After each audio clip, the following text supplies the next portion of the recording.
I hereby call to order the 2091st meeting of the Committee on the Elimination of Discrimination Against Women.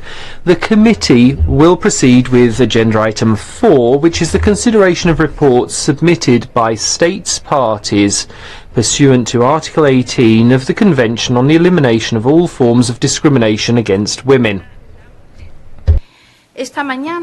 This morning, the committee will consider the 10th periodic report of Lao People's Democratic Republic, which has been submitted pursuant to the simplified reporting procedure. Please take note that we have interpretation from and into the national language of Laos. This is available on channel 4. As is the usual practice for this committee, I would like to highlight that NGO representatives may attend this dialogue as observers without being able to take the floor. NGOs have the right of unhindered access to and to communicate with the committee and its members with a view to the effective implementation of the committee's mandate. As per the procedure established by the human rights treaty bodies, individuals or groups of individuals that face intimidation or reprisals for seeking to cooperate or for cooperating with the committee or their representatives, they can inform the rapporteur on reprisals or the alternate rapporteur on reprisals appointed by the committee regarding any alleged incident of intimidation or reprisals. These complaints may be sent by email to the CEDAW Secretariat.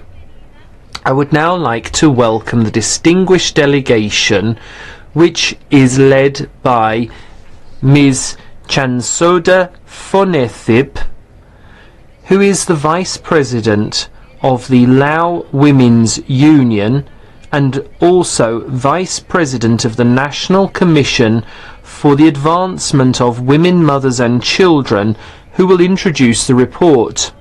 I would also like to extend a very warm welcome to His Excellency Mr. Latsami Keomani, who is Ambassador and Permanent Representative of the Lao People's Democratic Republic to the United Nations Office and other international organizations in Geneva.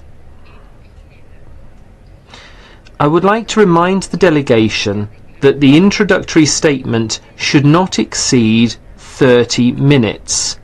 The delegation is further reminded that in order to allow for full and accurate interpretation of their statements, participants are requested to speak at a reasonable pace. Excellency, you have the floor. You may also wish to introduce the other members of your delegation. Thank you.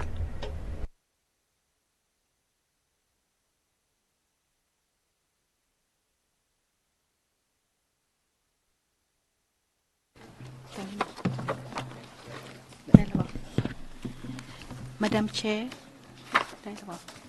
distinguished member of the UN Committee on the Elimination of Discrimination Against Women, ladies and gentlemen, my name is Chansoda Phonethip, Vice President of the Lao Women's Union and Vice President of the National Commission for the Advancement of Women, Mothers and Children.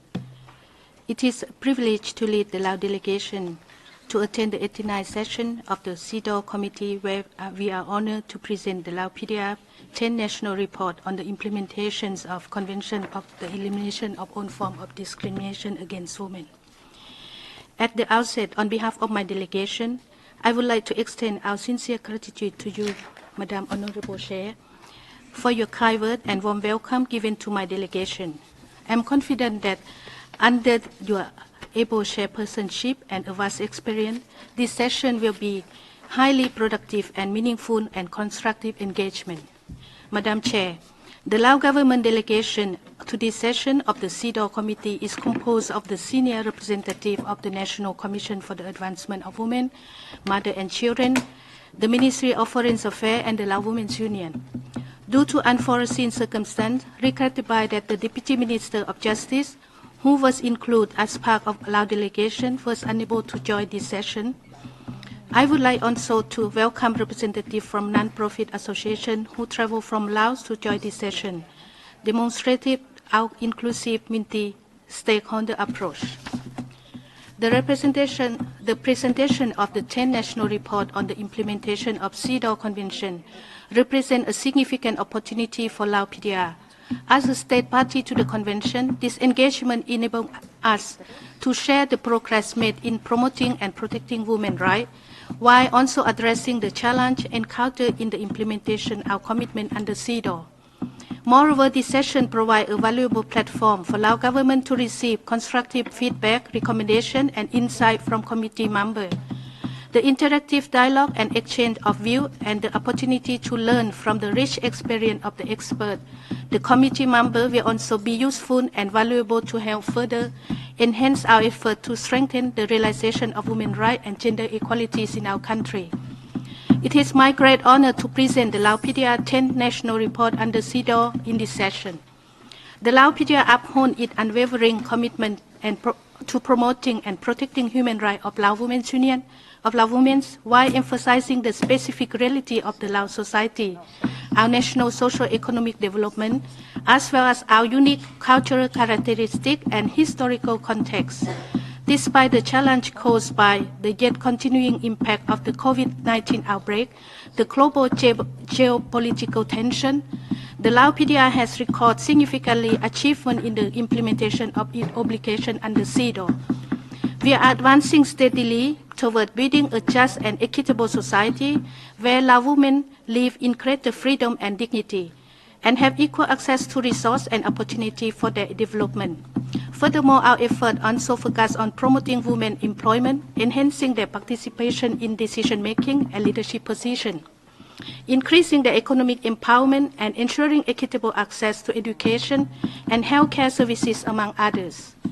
The promotion and protection of women's rights are the core of the Lao government policy. The amended Constitution of 2015 recognize, respect, protect, and guarantee human rights and fundamental rights of Lao citizens in the line with the country's international obligation and commitment on human rights. All Lao citizens, regardless of sex, have equal rights in politics, economic, social, and family life. Particularly, the non-discrimination barrier on sex is in compliance with the principle and norm of CEDAW, which have been further integrated in detail into numerous human rights-related law and policy, guaranteeing the full enjoyment of the rights of women. The Lao PDR 10 National Report on the implementation of CEDAW represents the collaborative endeavor involving contribution from multiple sectors of the government, mass organization, legislative body, and the judiciary.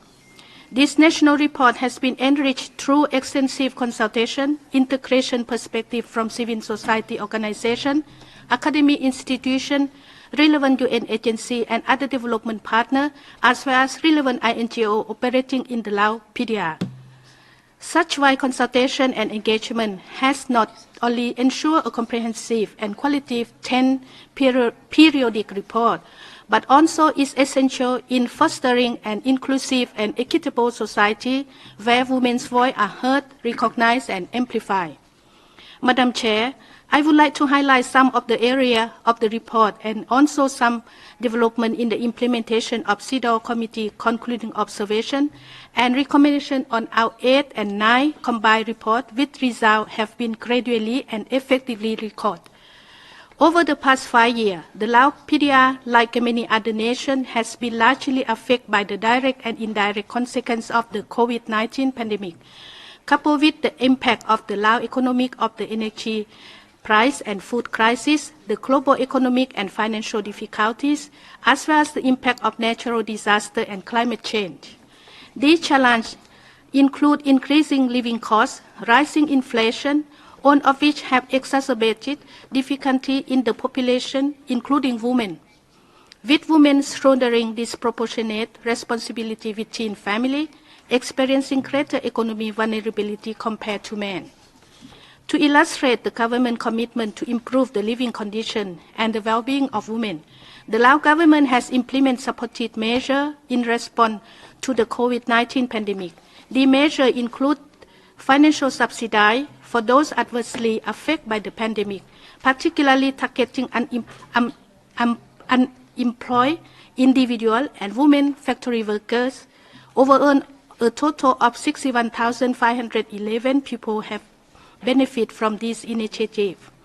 The government have introduced the 2 national agenda in addition to the ongoing implementation of the 9 national socio-economic development plan and the Sustainable Development Goal. These 2 nation agendas are consisting of, firstly, addressing effectively the economic and financial difficulties, and secondly, combating drugs trafficking. The Lao PDR continue to prioritize gender equalities and elimination of discrimination against women in the National Development Agenda.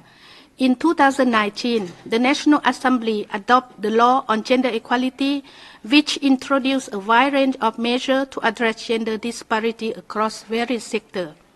Furthermore, gender-based discrimination is classified as a criminal offense under this law. As part of its legislative mandate, the National Assembly has played a crucial role in making and amending this law, with over 50 laws revised and newly adopted over the past 5 years, including those aimed at improving women's rights and ensuring gender equality. The government attached its efforts in providing legal aid free of charge for the disadvantaged people, including the poor people with disability, as well as the specific group of Lao multi-ethnic people, as outlined in the law on lawyer and the decree on legal aids.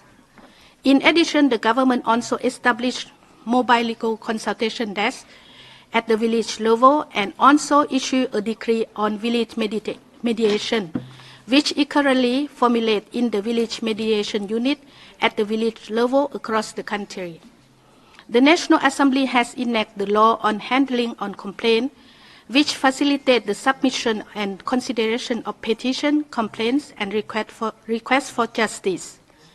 This law serves as a crucial mechanism for individuals, including women whose rights and legitimate interests allegedly infringed upon, to seek redress. The Lao PDR actively maintains 3 national mechanisms for promoting gender equalities and empowering women. Firstly, the government represented by the National Commission for the Advancement of Women and Mother and Children. Secondly, the mass organization represented by the Lao Women's Union. And thirdly, the legislature represented by the National Assembly Women Caucus. The Lao PDR is committed to implement its strategic plan and national action plan on gender equality in a systematic manner.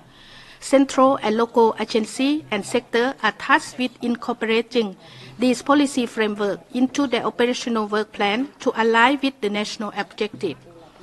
This includes the integration of gender-based approach in the development initiative, work plans, program, and activity, as well as ensuring gender-responsive budgeting allocation across government agencies. Furthermore, the chart of account, COA, has been updated to enhance the visibility of gender-responsive budgeting, with this revision set to take effect in 2025. The Lao PDR firmly rejects any form of violence against women individuals, regardless of gender, religion, ethnicity, marital status, gender identity, or nationality. The government remains committed to reviewing and strengthening its legal framework to further enhance protection from violence, particularly through the law on the protection and development of women and the law on protection of the rights and interests of children. The Lao PDR has strengthened its national mechanism for assisting women and girls who are victims of violence by adopting the no wrong door approach, ensuring that victims can access essential services. These include comprehensive support such as health, justice, social, and coordination and referral pathway SOP on violence against women. Additionally, training has been provided to frontline staff across 6 provinces and 10 districts to enhance their capacity in delivering timely and effectively assistance tailored to meet the specific needs of the victim. Furthermore, the Lao Women's Union Counseling and Protection Center for Women and Children, so-called shelter, has been expanded to 6 provinces: Sieng Khwang, Bori Kamsai, Savannakhet, Bokeo, Attapeu, and Champasak.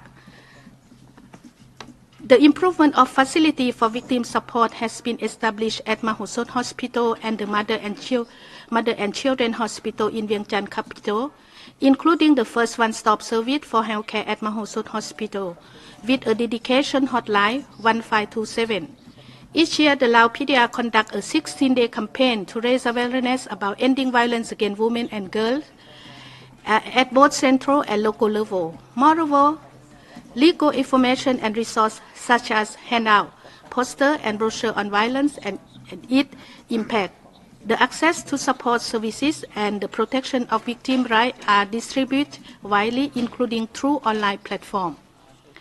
We have initiated a study on the use of technology to address gender-based violence. In this regard, training programs for frontline staff, particularly female staff, have been enhanced to improve their knowledge and technical skill in self-protection against gender-based violence.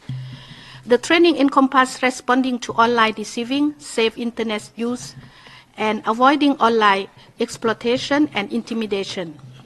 These efforts aim to strengthen effective response mechanism and coordination among technology companies and services provider and frontline responder.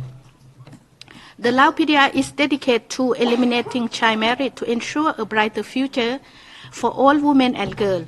This commitment entails strengthening legal administration framework, investing in education, and encouraging community to collectively address the challenge posed by harmful practice such as early marriage and pregnancy. The government has undertaken a national study on early marriage, which will guide the formulation of policy and action plan to effectively tackle these pressing issues. Moreover, the Lao government is committed to protecting and supporting children affected by the early marriage, ensuring their successful reintegration into society while fostering their self-reliance and self-confidence in their future. This support includes providing vocational training in skills such as culinary, tailoring, and livestock farming, specifically aimed at young mothers and girls who have prematurely left school. Additionally, small grants are provided to further enhance the capability of these individuals. The Committee of the Child Protection has expanded its reach, establishing branches in 23 districts covering 65.70% of its target, and in 684 villages. In support of this expansion, training program has been implemented to educate 1,554 individuals on child protection and assistance. Additionally, financial support has been extended to SOS schools, benefiting 929 children, 419 of whom are girls, with a total budget allocation of 1.6 billion kip. The Lao PDR remains dedicated to preventing and addressing human trafficking, with a strong focus on vulnerable groups, particularly women in border regions and high-risk communities. Target advocacy efforts are undertaken with an aim to raise awareness of the danger of trafficking and ensure that these groups have access to necessary support services. Furthermore, the Special Economic Zone in the Golden Triangle in Bokeo Province has set up a specialized security task force to combat human trafficking and address related social issues. Madam Chair, the Lao government has a clear policy in advancing women participation and contribution in the national socio-economic development and in public and social life. To this end, the government is fostering supportive conditions and equal opportunity for women across all sectors to grow and thrive. The special focus is placed on supporting women in upgrading their needs skills in politics and administration, technical expertise, foreign language skill, and other competency necessary to qualify for leadership position at all levels of central government and local administration. Despite the advancements made, the representative of female in the 9th National Assembly does not meet the set target of 30%, and in fact is lower than that of the 8th National Assembly. The Lao government is actively undertake the comprehensive review to identify the underlying factor contributing to this decline, particularly focusing on various barriers that women face in attaining high-ranking positions. The outcome of this study will serve as a foundation for implementing effective strategy aimed at addressing the challenge and promoting the participation of women in the upcoming election for the 10th National Assembly in the 2026. On the other hand, the number of female member provincial pupil assembly achieved higher than the set target. In the administration, Lao women hold high-ranking positions in the central government and local administration, in the army and police force, as well as in the judiciary and foreign services.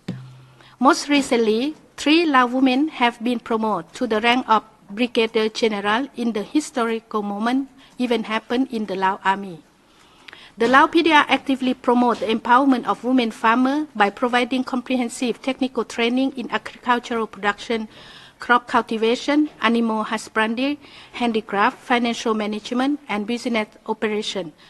This initiative aims to facilitate women access to economic resource and opportunity. Statistical evidence highlights this commitment as follows.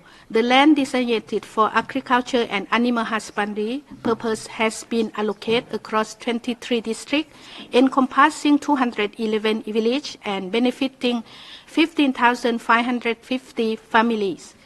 This represents a total population of 311,100 individuals, including 160,100 women, which account for approximately 50.60% of the population. Furthermore, 1,405 of these families are identified as women-led, constituting around 0.45% of the total. In addition, support for small and medium-sized enterprise in agriculture covering plantation, animal farming, and contemporary agriculture practice has been extended to 121 districts, impacting 1,217 villages and benefiting 16,846 families. This group, including 36,190 individuals, of whom 18,250 are women, representative approximately 51%. The government is committed to enhancing key areas, particularly in promoting and strengthening micro-enterprise, through 7 key policies designed to create favorable conditions for micro, small, and medium-sized enterprise to access funding, including loans policy to cater specifically those in rural areas. These efforts aim to strengthen local production capability and reduce the reliance on external import. Additionally, the government encouraged the emergence of new entrepreneurs by promoting increased production and adoption of technology and innovation to enhance the qualities and standards of goods and services. This includes facilitating access of business development counseling, expanding market opportunity, streamlining business registration process, and creating a supportive environment for business operation. Furthermore, the government is actively implementing policy to enhance women's access to finance resources and support their participation in business activity through banking system. These efforts are designed to empower women entrepreneurs, promote economic independence, and contribute to the overall socio-economic development of the nation.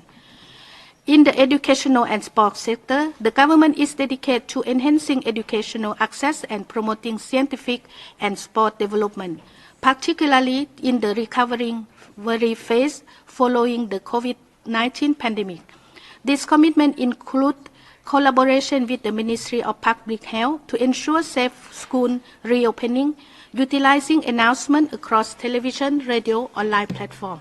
Furthermore, the government has implemented an educational database known as Khang Panya Lao and is actively promoting the use of digital educational tools to improve learning opportunity nationwide.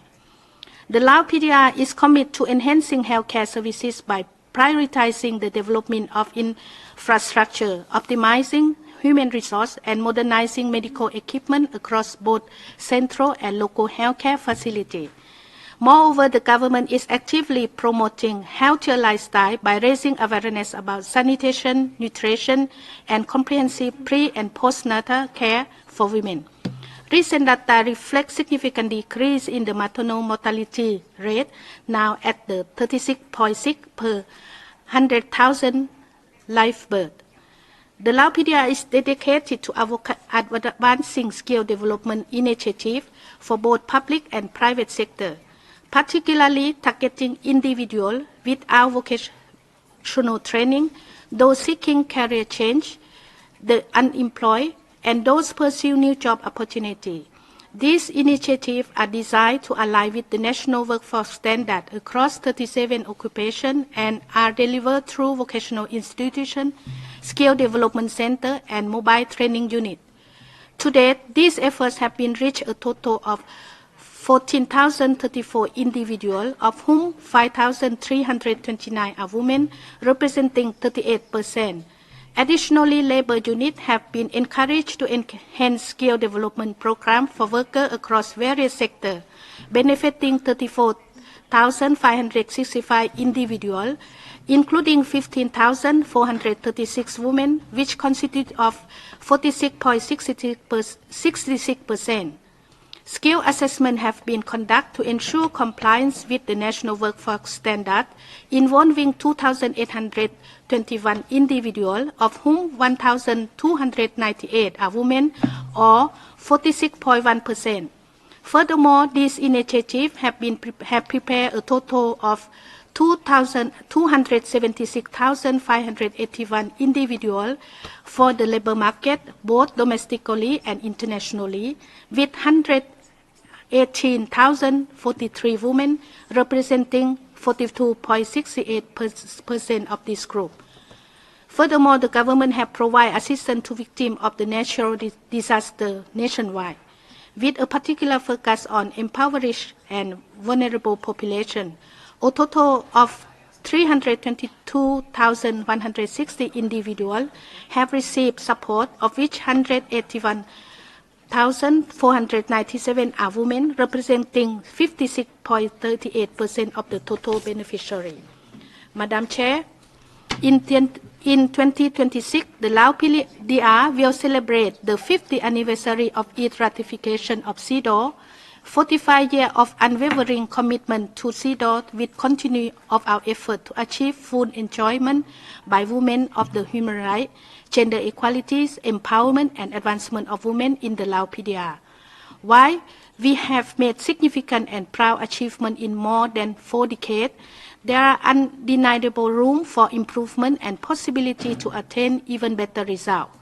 This interacting dialogue with CEDAW Committee is an important occasion that provides a platform for a constructive and candid exchange between the Lao government and the CEDAW Committee, with a view to help the Lao PDR better implement in obligation under CEDAW, highlighting a crucial involvement of all stakeholders in the advancement of women's rights and underscore women engagement as a vital to socio-economic development of the Lao PDR.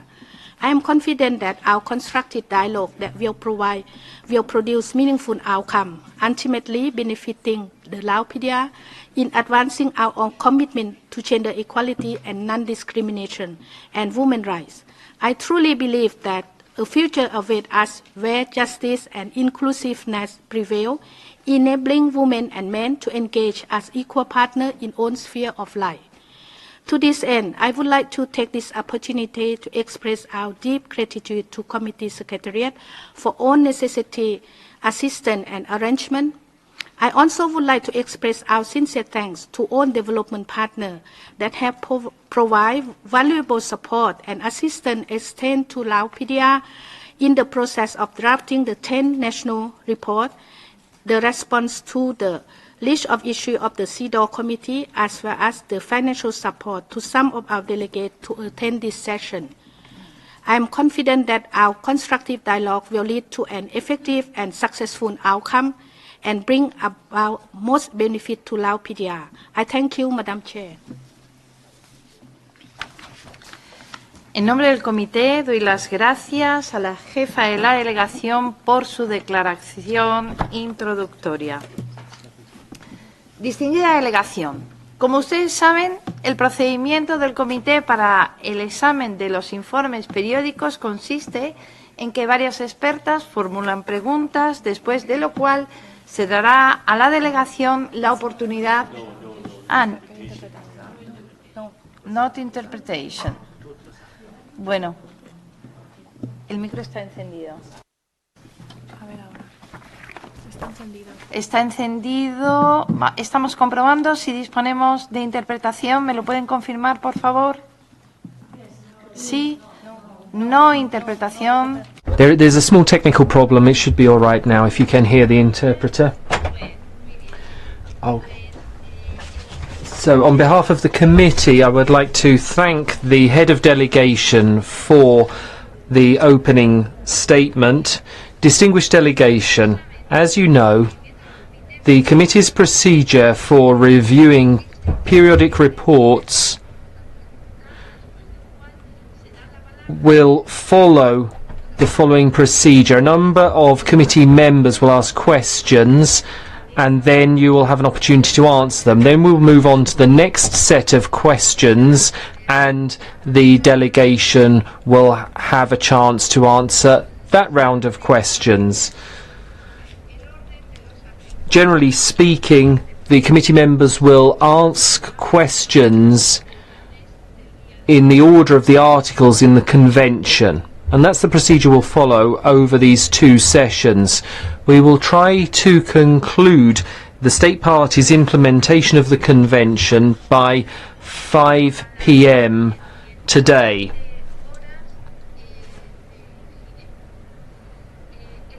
The dialogue is being webcast live on UN Web TV. I would also like to welcome all those who are following the dialogue online. I wish to draw the delegation's attention to the need for careful time management, and I encourage the delegation to provide precise, short and direct responses to experts' questions. And I would also ask you to indicate when you cannot provide a response. In that case, your delegation should take note of the questions that you cannot answer immediately, and you may request to submit that information in writing within 24 hours. That means to say at the end of the following working day after the end of the constructive dialogue. So that means to say the deadline would be tomorrow, Wednesday 9th of October at 5 p.m. Geneva time. In order to enable an interactive dialogue, the submission of additional information in writing should be the exception rather than the rule.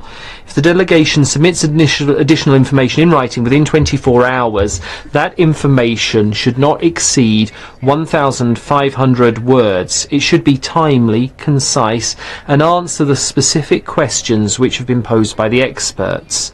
Please also note that this information will be published on the CEDAW website for the 89th session, as it forms part of the public dialogue.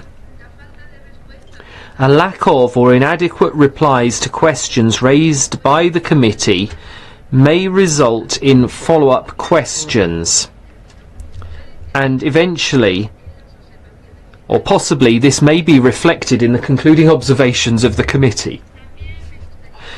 I should also like to indicate that if necessary, the delegation may be asked to limit its responses. This may become necessary because of time considerations. I will now call upon the experts from the committee to pose questions under the various articles of the Convention. I would also like to remind committee members that they should respect time limits for their questions. When questions are not sufficiently answered, committee members will be given an opportunity to ask follow-up questions, and they will be given 2 minutes to do so. So we'll start with the first articles of the Convention now. In that regard, I would like to give the floor to Ms. Ji Xia, who is going to deal with Articles 1 and 2 of the Convention. Ms. Ji Xia, you have the floor for 5 minutes.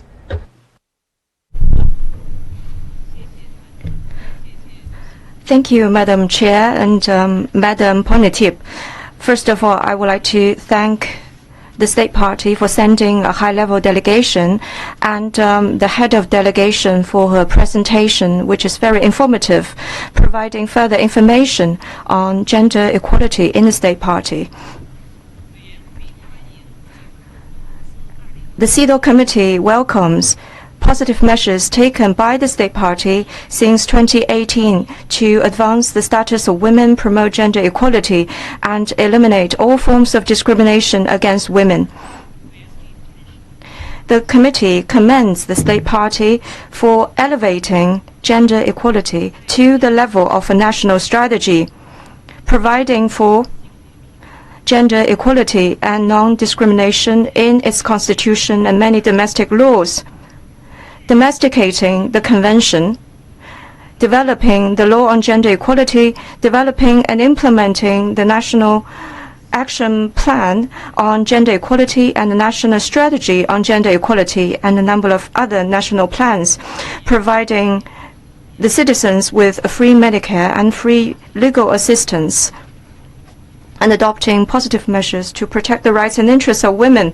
I wish this review a complete success and look forward to in-depth exchanges with the delegation today to jointly contribute wisdom and give impetus to gender equality and women's program in the State Party. Now I would like to raise questions on Articles 1 and 2. First of all, the committee notes that Article 224 of the Constitution of the State Party criminalizes and penalizes discriminatory acts against gender equality. Please provide information on whether any measures have been taken to directly define gender-based discrimination in the Constitution, the Penal Code, and other laws.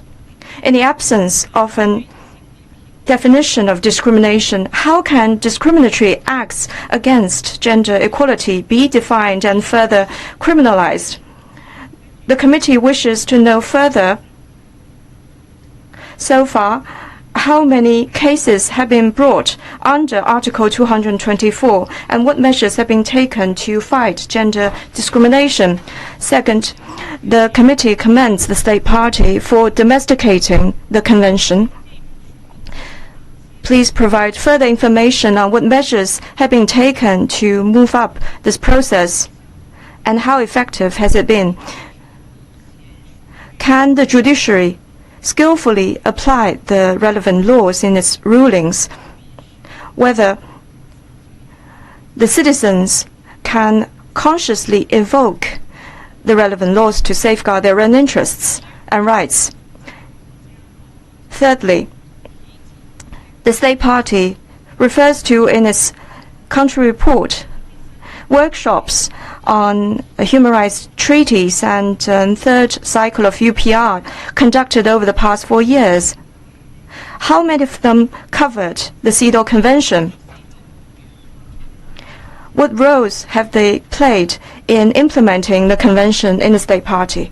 Fourth, please provide up-to-date information on efforts made to implement the law on gender equality and the third national strategy on gender equality and the supportive measures in terms of financial, human, and technical resources, particularly assistance for women in rural and remote areas from ethnic groups and with disabilities. The fifth question I wish to raise is that the State Party describes in para 44 of its report types and ways of mediation. Does it mean that the State Party encourages mediation rather than resort to legal means to address discrimination and inequality against women? How to prevent people escaping legal sanctions by taking advantage of mediation? Thank you.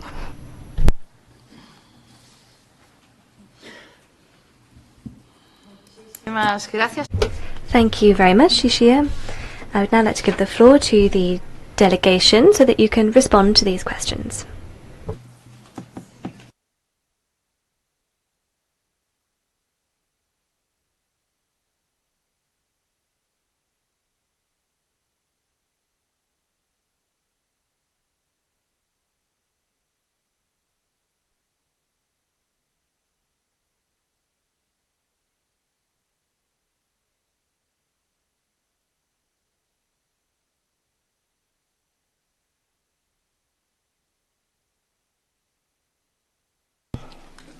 If you give the floor to somebody, somebody must introduce himself.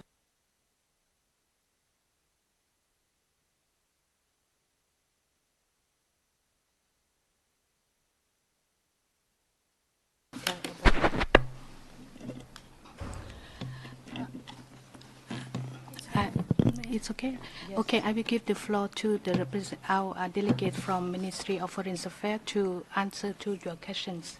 To Madame G's questions. Yeah. They now introduce themselves. Madam Chair of the CEDAW Committee, Madam Head of the Lao Delegation, distinguished members of the CEDAW Committee, ladies and gentlemen. My name is Pukong Sisulat. I'm Director General of the Department of Treaty and Law, Ministry of Foreign Affairs. The Department of Treaty and Law serves as the Secretariat to the National Committee on Human Rights of the Lao PDR, and I'm also a member of the committee and also the head of the Secretariat.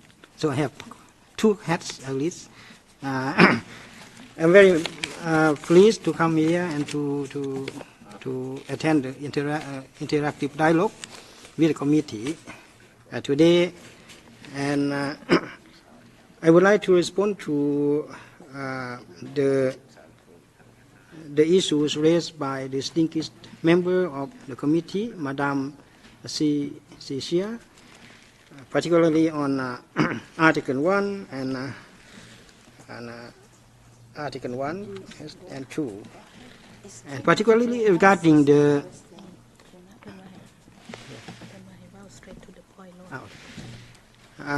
on the issues of Article 224 of the Penal Code. This article provides for the criminalizations of discrimination against women, and particularly it says that any person who discriminates, divides, blocks, restricts women in political, economic, scientific, cultural, social, and family activities due to gender reason shall be criticized, educated without deprivation of liberty, or punished with deprivation of liberty from 1 to 3 years, and shall be fined from 3 million kip to 10 million kip. This the provisions of Article 224 of the Penal Code of the Lao PDR is the core article, which is the legal basis for criminalize any wrongdoers, any person who commit discrimination against women, and also this is the penal code, and it is very much can be applicable to cases of discrimination against women. And so any Lao citizen, any women can invoke this article in applying for the court or filing complaints to the court. And however, over the past years, there were no cases which were based on this article in the court.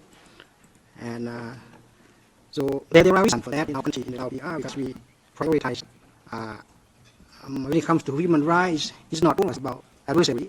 We look for a non-adversary, non-confrontation natures of human rights dealings or something. So that's not encouraged to go to the court system. There are other avenues for dispute resolution. And particularly mediation is one of the prioritized avenues for resolution of cases. And that's why the government is very much pay attention to the functioning of the Village Mediation Unit. And in this regard, I would like to give information about the functioning of the VMU. And so the VMU is very unique, not only in the Lao PDR, but in quite a number of countries, to my understanding. But in the Lao PDR, because VMU is unique, it's aimed at trying to solve non-criminal cases and also small cases or minor cases, particularly the civil cases and disputes between neighbors and others, for example, in the village. So the village head, particularly in Laos, in our society, in each community, there is one or two or more, for example. There is one elder person who is very influencing on others. And if he says yes, others will say yes. If he says no, others will say no. This is the tradition of our Lao society, which is very similar to some other countries. So the village mediation unit will compose of the elder, the influencing, and the most respected person. And the composition of the village mediation unit, there must be the member of the Lao Front and the representatives of the youth union of the village. And it's a must there must be a member of the Lao Women's Union at the village level, and some other interested party as well can be attending. So, so I pretty much compare to the system of other countries like jury, but it's different in a different context. Jury is a lay people over there, and they are not legal persons.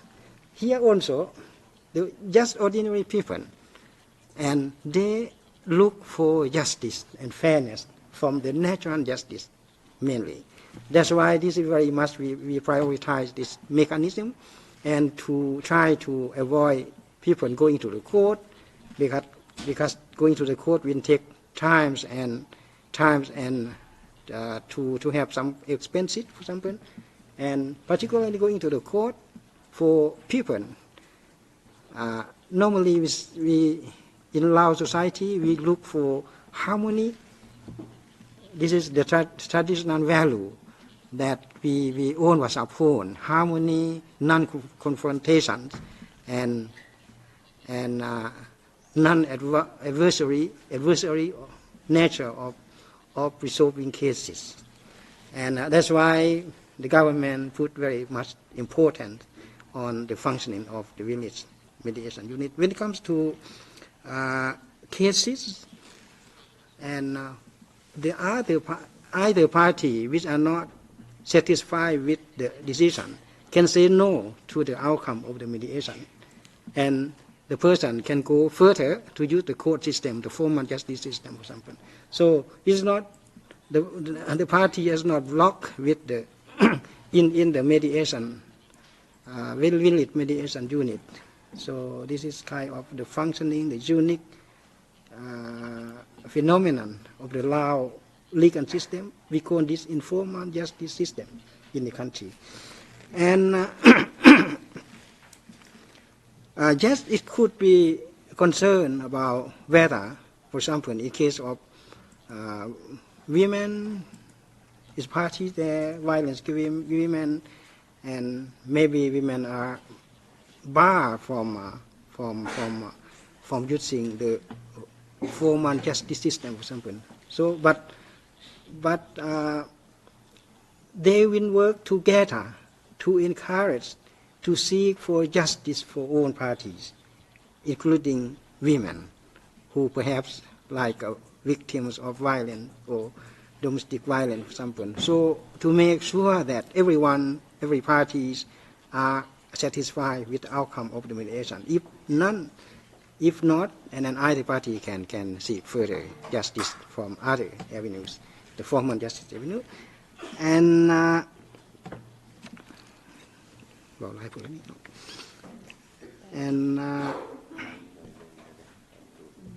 and also for this purpose, and on the question concerning the UPR, for example, and now we are preparing for the fourth cycle of the UPR.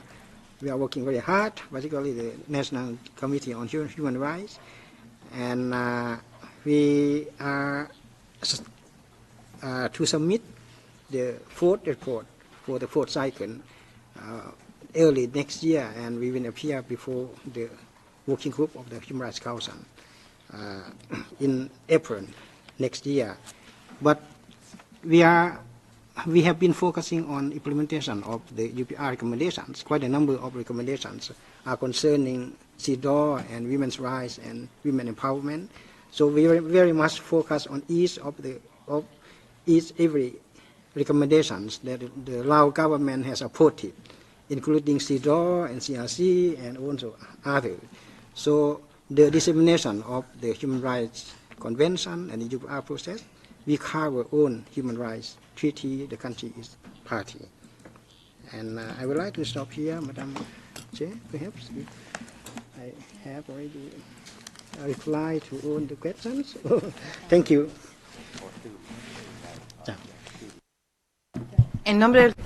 On behalf of the committee, I would like to thank the distinguished delegation for the information that you have provided to us so far.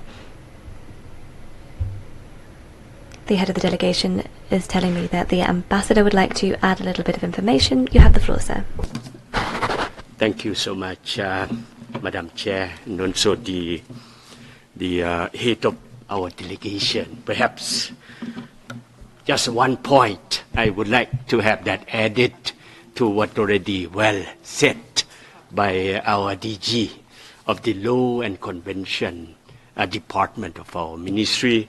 That is the number of workshops, conducted that raised by our country rapporteur, Madame Jisia, and also that mentioned already by our DG, the preparation for the fourth cycle of UPR of the Lao PDR will be in early next year, 2025.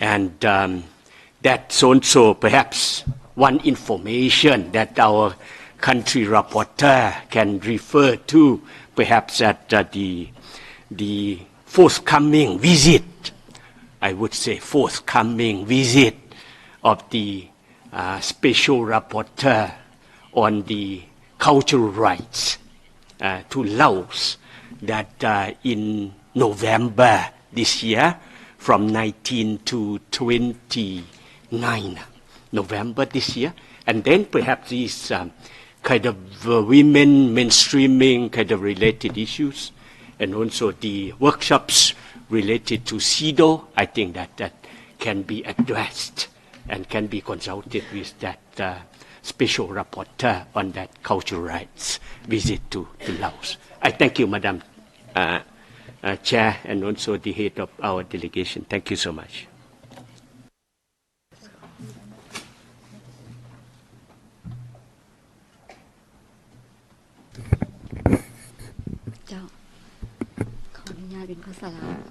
ขอบใจทานประธานข้าพเจ้าขออนุญาตเพิ่มเติมบางคำถามที่ทั้งคณะกรรมการซิดอคนได้ถามเกี่ยวกับการจัดตั้งปฏิบัติกฎหมายว่าด้วยความเสมอภาคหญิงชายและการจะแปลซ่องใดแปลเบิ่งฟังหน่อย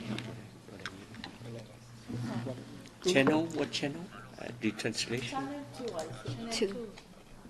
ได้แล้วบ่ It's okayเจ้าสำหรับในเรื่องของการจัดตั้งปฏิบัติบรรดากฎหมายคือกฎหมายความเสมอภาคหญิงชายกับแผนดำเนินงานแห่งชาติเพื่อความเสมอภาคหญิงชายหันน้องความจริงในเบื้องของรัฐบาลเฮาก็ได้สนองคำตอบไปแล้วในเบื้องของการรีพายรีบสู้หันแต่ว่าขออนุญาตเพิ่มเติมนิดนึงเนาะในการจัดตั้งปฏิบัติกฎหมายดังกล่าวกับแผนดำเนินงานหันมันเป็นวิทยาที่ว่าติดพันกับหลายแขนงการ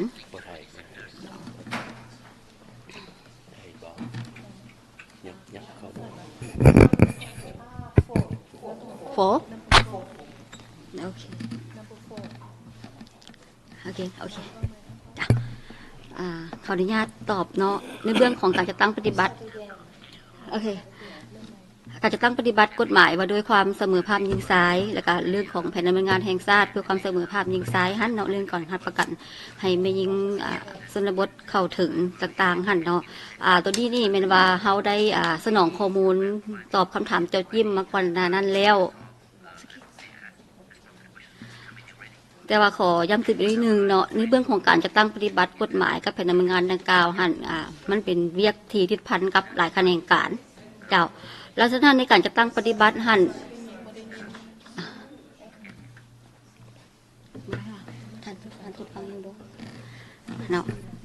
ในการจัดตั้งปฏิบัติกฎหมายหันเป็นบรรดาแขนงการและท้องถิ่นเพื่อได้นำไปพันขย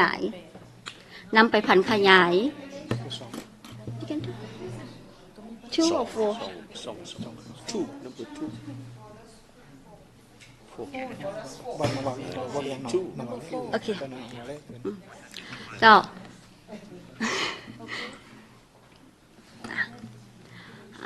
ในการจะตั้งปฏิบัติเนาะมันเป็นเวียกที่ติดพันกับหลายแขนงการฉะนั้นหันในการจะตั้งปฏิบัติเวียกงานดังกล่าวในการจะตั้งปฏิบัติเวียกงานดังกล่าวเนาะบรรดากระทรวงบรรดาองค์การในขั้นส่วนกลางรวมทั้งบรรดาแขวงเนาะเพิ่นได้นำเอาแผนดังกล่าวหันไปเสื่อมเข้าในแผนพัฒนาของแขนงการและของท้องถิ่นเนาะเพื่อไม่มีการกำหนดเอาเรื่องของบทบาทหญิงชายความเสมอภาคหญิงชายเข้ามาในการจะตั้งปฏิบัติเนาะเป็นแผนของแขนงการเป็นแผนของท้องถิ่นและอยู่ในหันเขายังได้มีการสร้างความเข้มแข็งให้กับเจ้าในการเสื่อมเรื่องของบทบาทหญิงชายในการจะตั้งปฏิบัติการสร้างโครงการกิจกรรมแผนงานต่างๆเนาะถือว่าการจะตั้งปฏิบัติติดพันกับบรรดาแขนงการที่เขามีสายตั้งของพวกเขาตั้งแต่ขั้นส่วนกลางและท้องถิ่นหันเนาะและในหันเนาะในเรื่องของกฎหมายต่างๆเขาก็ได้มีการโฆษณาเผยแพร่มีการปลูกจิตสำนึกให้ประชาชนที่อยู่ภายในบ้านภายในท้องถิ่นโดยผ่านสายตั้งของพวกเขาอาจจะมีเรื่องของส่วนกลางสำยิงลาวที่คนลงลึกถึงประชาชนให้สามารถเข้าถึงบรรดากฎหมายนิติกรรมต่างๆเนาะและในการจะตั้งปฏิบัติกฎหมายบรรดายุทธศาสตร์หันไม่ว่าในเรื่องของงบประมาณเองก็เป็นว่าเรื่องของการจัดสรรของบรรดาแขนงการและท้องถิ่นคือทางประธานได้ประเด็นไปแล้วว่าเราได้มีเรื่องของงบประมาณเกี่ยวกับบทบาทหญิงชายหันเจ้าถือว่างบประมาณดังกล่าวเจ้าทรงแสงเห็นว่าเขาได้มีการจะตั้งปฏิบัติเรื่องของความเสมอภาคหญิงชายน้อยหลายสำใดเจ้าขออนุญาตเพิ่มเติมสำนั้นก่อน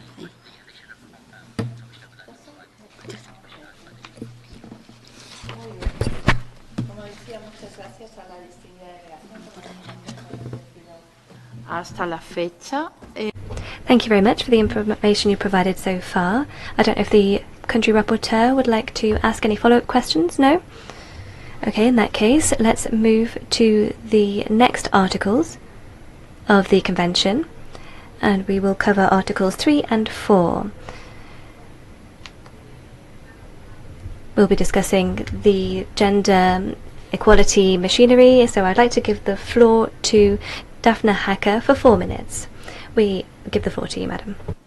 Thank you very much. I welcome the high-level delegation and look forward to fruitful dialogue. The State Party has repeatedly declared that it is not ready to comply at this stage with its obligation to establish a human rights institution based on the Paris Principles because, and I quote, it is not yet consistent and appropriate to the reality in the Lao PDR.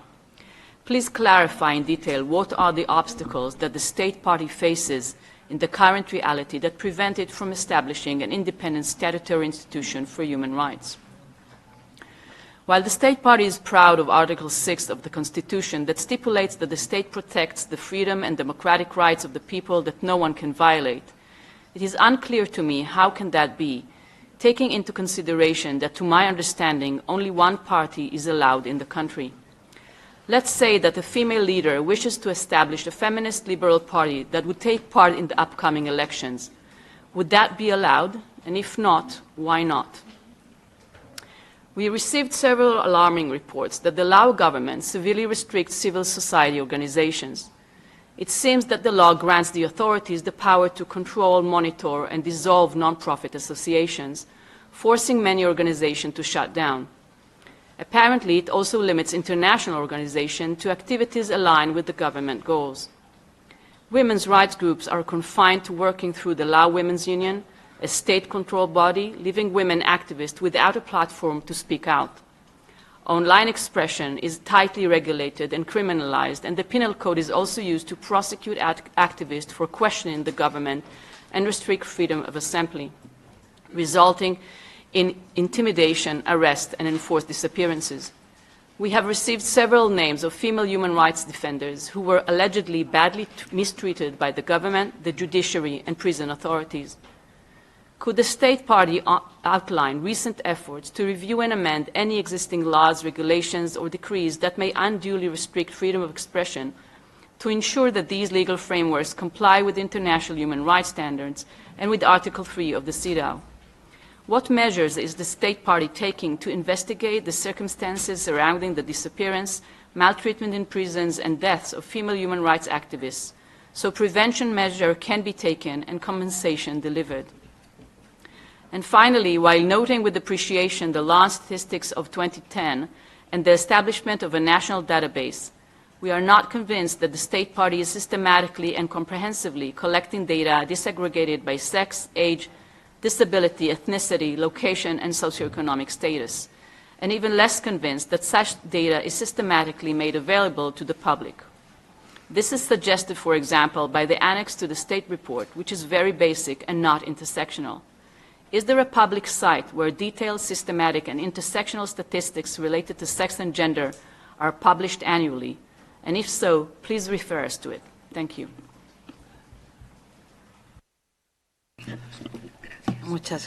Thank you very much, Madam Hacker. Let's now give the floor to Madam Bethel so that she can ask questions about Article 4 on temporary special measures. Madam Bethel, you have the floor for 4 minutes. Thank you, Madam Chair. I join my colleagues in welcoming the high-level delegation of Lao PDR to this constructive dialogue. My intervention relates to Article 4 of the Convention that addresses the State Party's adoption of temporary special measures aimed at accelerating substantive equality between women and men and within groups of women. Temporary special measures require that State Parties take proactive and affirmative actions to eliminate gender disparities and promote substantive equality. They may require application over a long period of time and ought to be determined by their functional results in response to a concrete problem. These measures include legislative, executive, administrative, policies and practices, and the allocation and/or reallocation of resources and preferential treatment. We commend the State Party for its initiatives, including training programs for women in leadership roles and integrating gender equality into a 5-year development plans. Policies like the 9th National Socioeconomic Development Plan and the National Action Plan on Gender Equality 2021 to 2025 facilitate the promotion of women's leadership and representation at the central level, the provincial, district, and village levels. We are concerned, however, that the state party has not instituted temporary special measures to improve specific situations of women and girls that would advance substantive equality for women in the state party. As you are aware, the goal of substantive equality also calls for an effective strategy aimed at overcoming a redistribution of resources and power between women and men and within groups of women, especially systemically disadvantaged women. Would you please elaborate on the States Party's concerns and challenges in regard to the employment of temporary special measures for vulnerable and systemically disadvantaged women and girls? We consider TSMs to be a necessary and strategic tool for States Parties to be directed and used towards the achievement of substantive equality of women, of all women, in the State Party, in the context of your objective of national development. And under the Convention, the adoption and implementation of such measures are not considered discriminatory against men. What steps, then, has the State Party taken to demonstrate the value of TSMs to relevant government officials, parliamentarians, the judiciary, employers, women's NGOs, and the general public, and to provide explanations to the general public as to the impact of the failure to employ TSMs to advance the rights of women? And so, in light of the objective of substantive equality, would the State Party consider the adoption of temporary special measures to fulfill the rights of systemically disadvantaged women and girls, such as persons with disabilities, women of ethnic or linguistic minorities, rural women, women living in poverty, to ensure their full participation in all areas of life?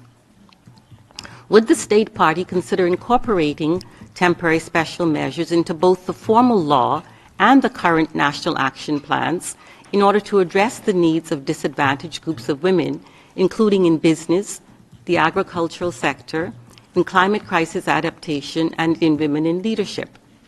And finally, what steps is the State Party taking to collaborate with various stakeholders, including NGOs and civil society, in the overall strategy of conceptualizing and implementing temporary special measures in order to respect, protect, and fulfill the rights of women as an integral objective of national development? Thank you. Muchas gracias. Thank you very much, Madam Bethel. Let's now give the floor back to the distinguished delegation to respond to these questions.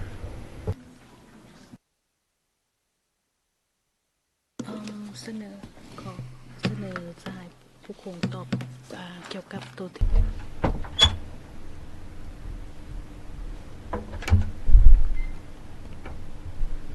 I'd like to give the floor to Mr. Pukong Sisula to respond to this question.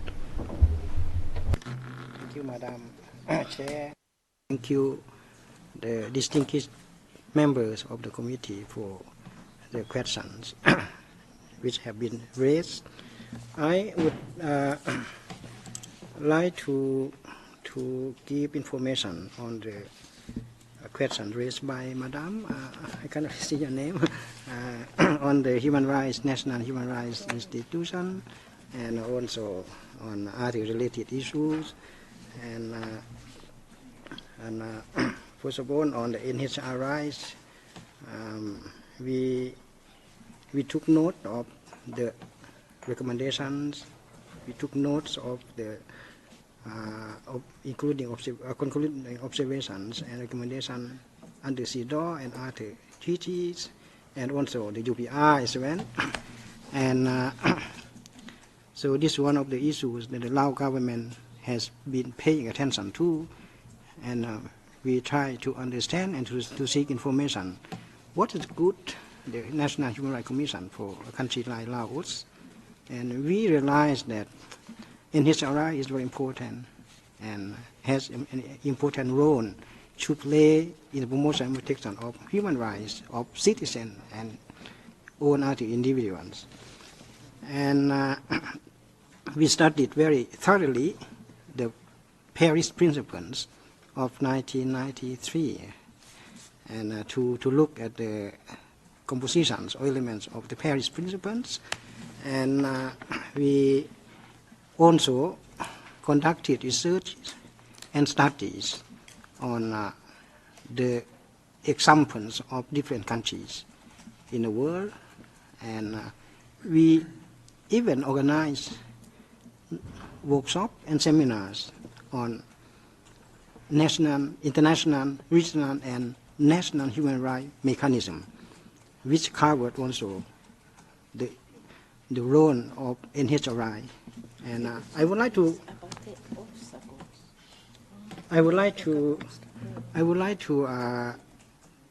recall one of the workshops that we organized.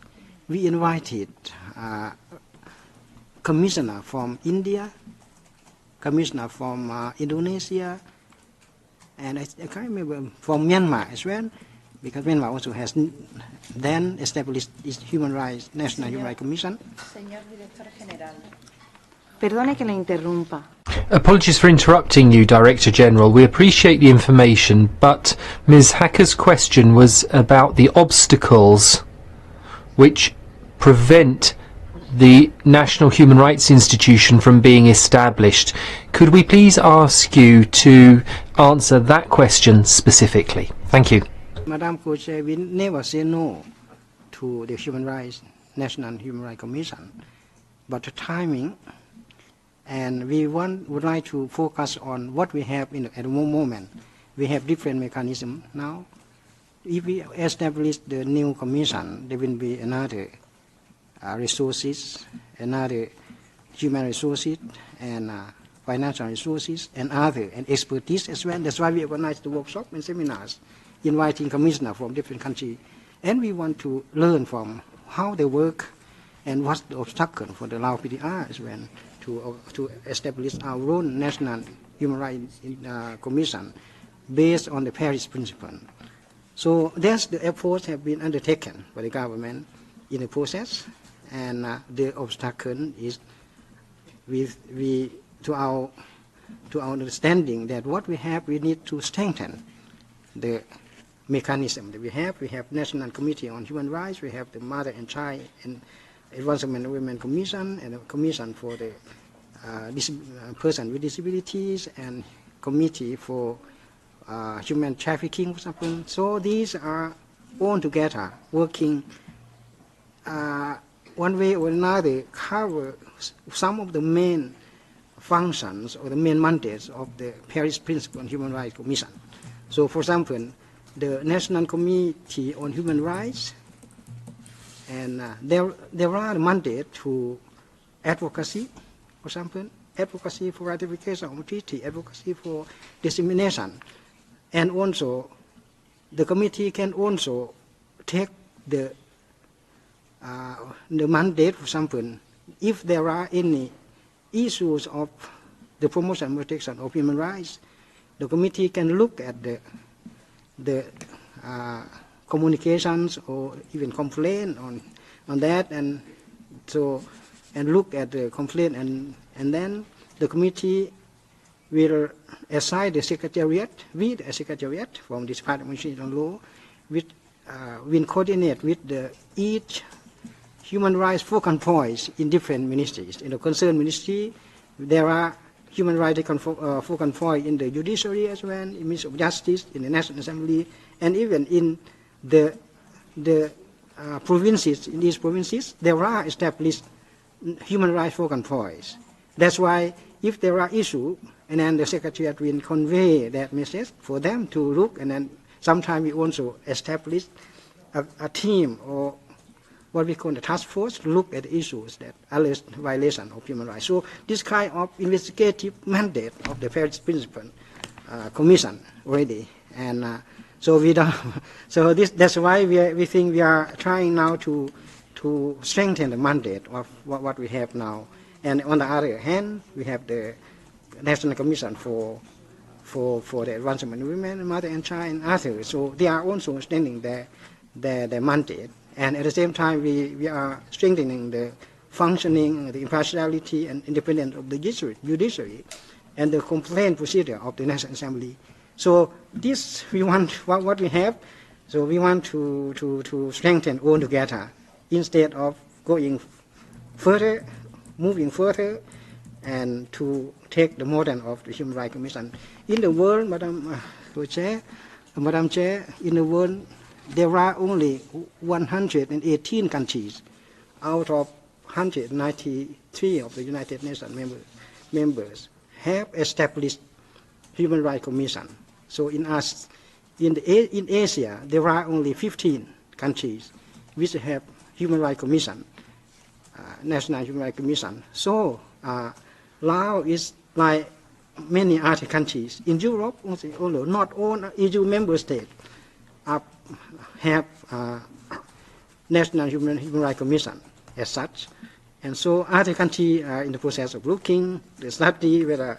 So one of the UN General Assembly resolution provides that it encourages member states to establish National Human Rights Commission which are suited for the condition of each and every member of the United Nations. So Laos is now going our way, but we have intention, so we try to improve our existing system.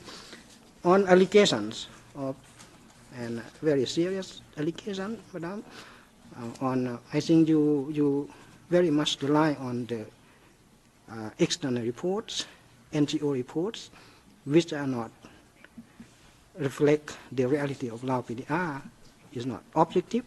The allegations is long there. So about the cases, and every time when we have this kind of cases, and the working group of the Human Rights Council send us like a notification, and for us to look at the allegation, for example, and then we the National Committee on Human Rights will look at the communication and try to form a team to look into the allegation, for example, and to provide information to the Human Rights Council relevant working groups. So we are working on this, and on the issues of the so-called enforced disappearance, for example, and we also look at that, but very often that, and the allegations are exaggerated, so not reflect the reality of the country. So I would like to ask you, Madam, maybe you look at, try to look at the reality of the country instead of listening or reading the reports of the INGO from abroad. And we have representative of Lao and NGO here, Lao CSOs. They also provide their parallel reports. So, but some other organizations, they live abroad, they imagine about Laos, they don't even come to Laos, and they write a report, criticize Laos. So they even fit the category or the definition of disinformation, malinformation, or some other writing. So that's why it's very much this day to own together, to fight together the disinformation, misinformation, malinformation, or even hate speech. When groups outside the country try to hostile to the government and try to invent issues and to base on that to criticize the government. So I think the committee would be wise enough to look at this issue objectively in corresponding to the country, to the Lao PDR reality. And for example, you mentioned about the case of the so-called female human rights defenders. And there are 2 or 3 of them, for example, maybe, and one of them, in fact, they were not human rights defenders. One of them just completed her sentence. They got 5 years based on Article 117 of the Penal Code because they organized propaganda against Lao PDR, for example. So, and other also, they, in fact, those violated criminal law of the Lao PDR. That's why they were prosecuted, they were imprisoned, they were, sentenced to under the law of the Lao PDR. And so they used the pretext of freedom of expression to to violate the law. Como he dicho, Apologies for interrupting you again. As I mentioned during my opening remarks at the start of the dialogue, contributions from civil society organisations and other stakeholders to the consideration of any report from any state party is considered to be absolutely vital.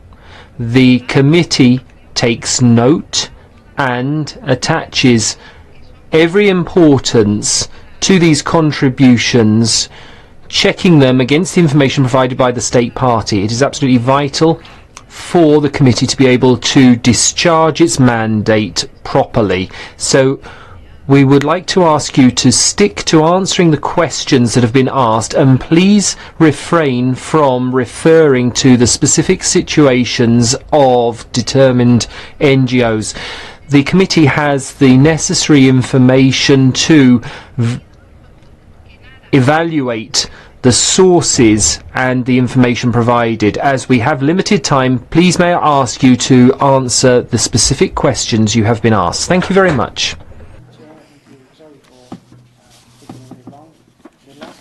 I would like to say that we do have a plan to look at the gap analysis between the law, the legal system, the legal framework with the international obligation on human rights, particularly on freedom of expression and freedom of assembly. So we are working on that, and also that.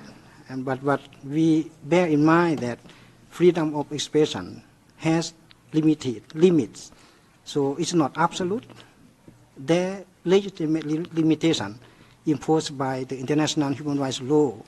Article 19 of the ICCPR, for example, provides that a state party can impose legitimate limitations in the interest of national security, public order, to protect the freedom and rights of artists and artists.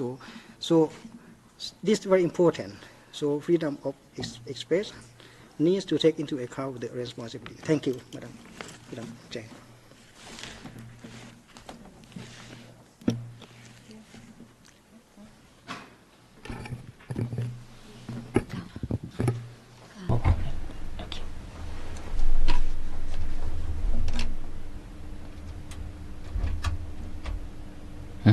I cannot hear. Floor.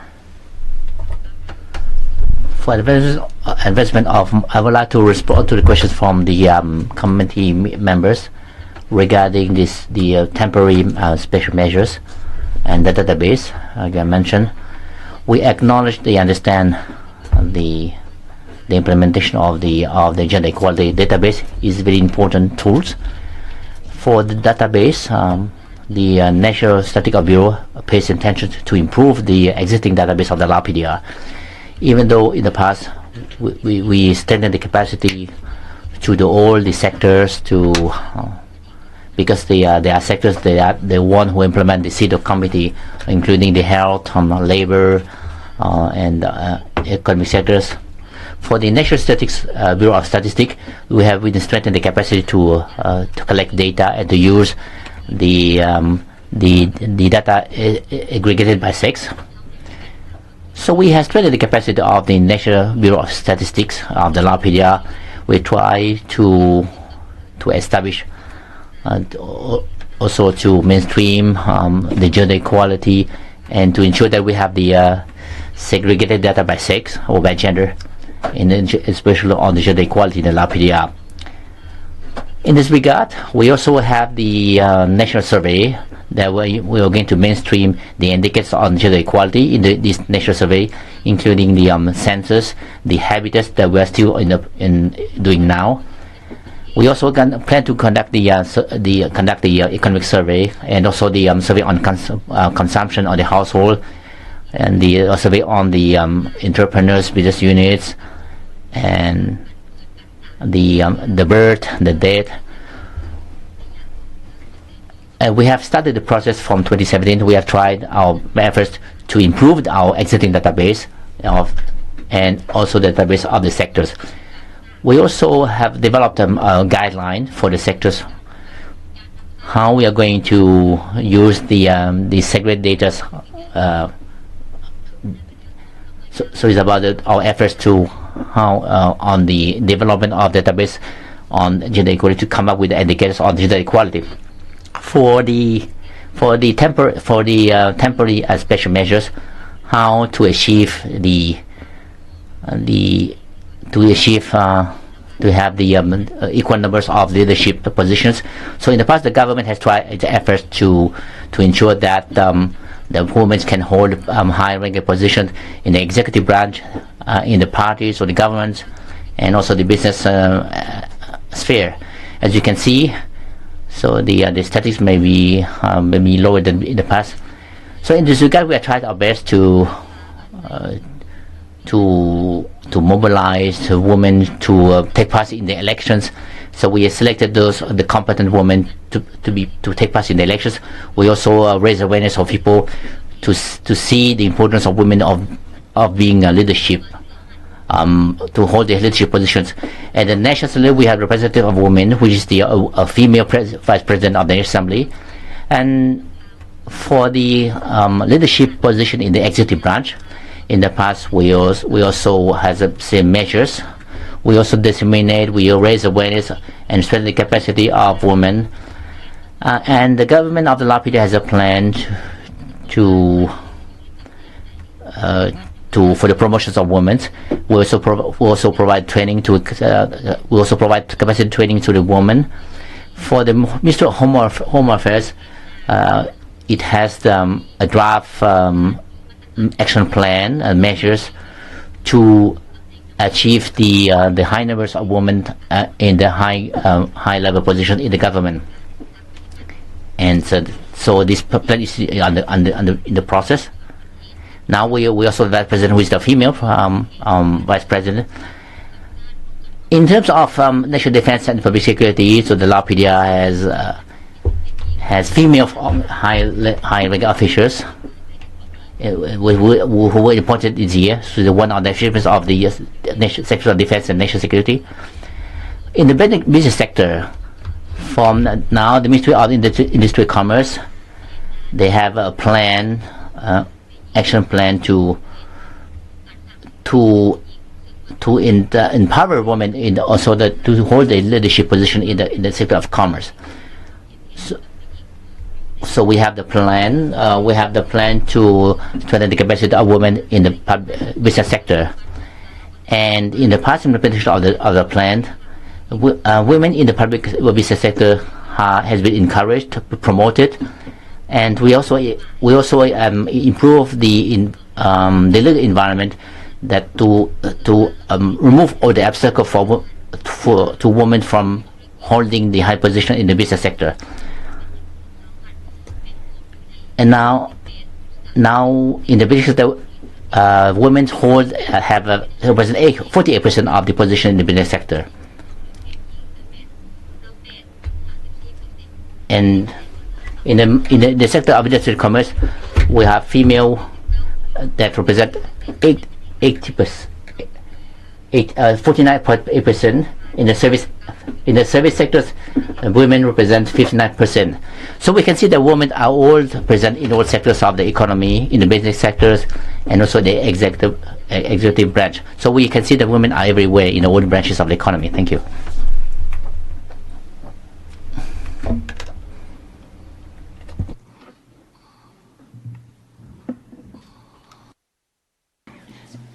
Muchas gracias a la... I'd like to thank the distinguished delegation for the information provided. I would now like to give the floor to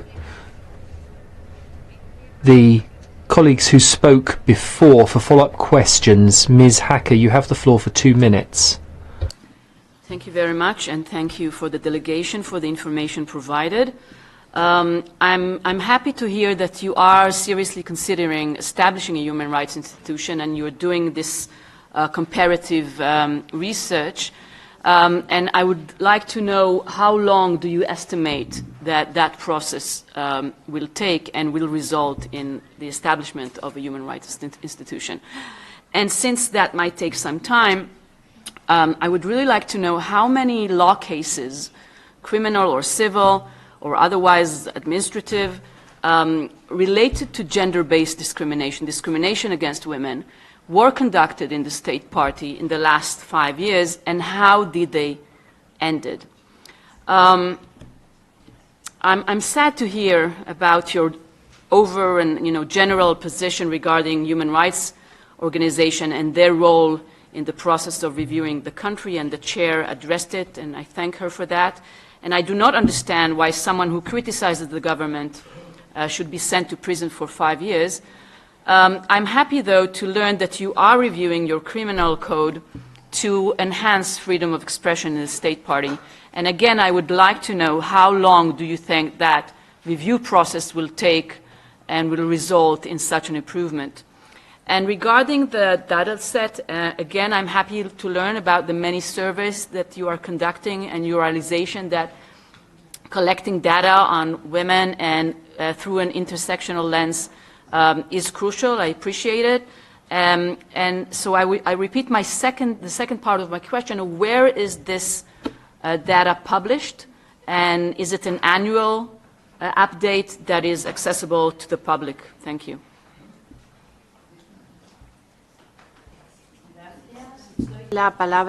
Thank you very much. I'd like to give the floor to Madam Bethel for 2 minutes for follow-up questions.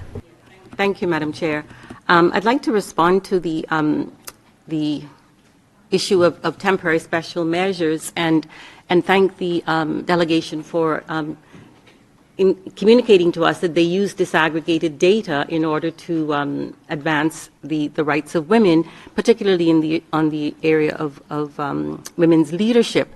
And you indicated that women take part and participate in all aspects of the economy. I'd like to just get back to the use of temporary special measures to really advance the rights of women in Lao PDR. Because my question was, what are the challenges that you face in regard to using temporary special measures? For example, have you been able to speak with your parliamentarians and other stakeholders in regard to the fact that the use of TSMs is not discriminatory, if that is a concern? So I still want to know, what are the concerns and challenges that you face in using TSMs to advance the rights of women in Lao PDR?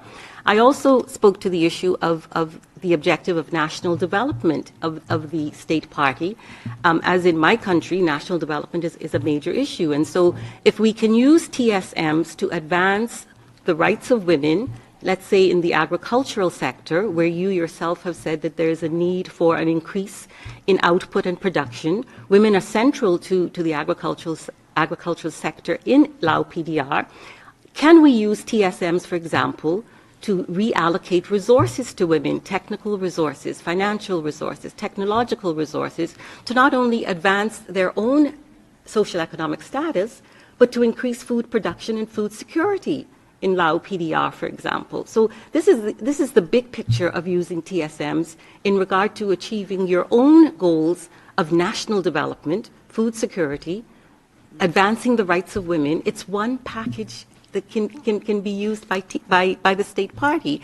And so I'm again asking you for seeing the use of TSMs in a way that benefits national development, advancing the rights and protection of the rights of women in terms of social and public life, and using them in a way that we know that it's non-discriminatory, and that the public understands this and can also understand that the lack of use of TSMs can speak to the failure of national development and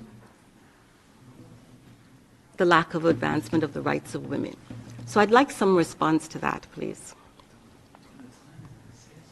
Thank you very much, Madam Bethel. I'd now like to give the floor to the distinguished delegation so that you can respond to these follow-up questions in a concrete manner, please.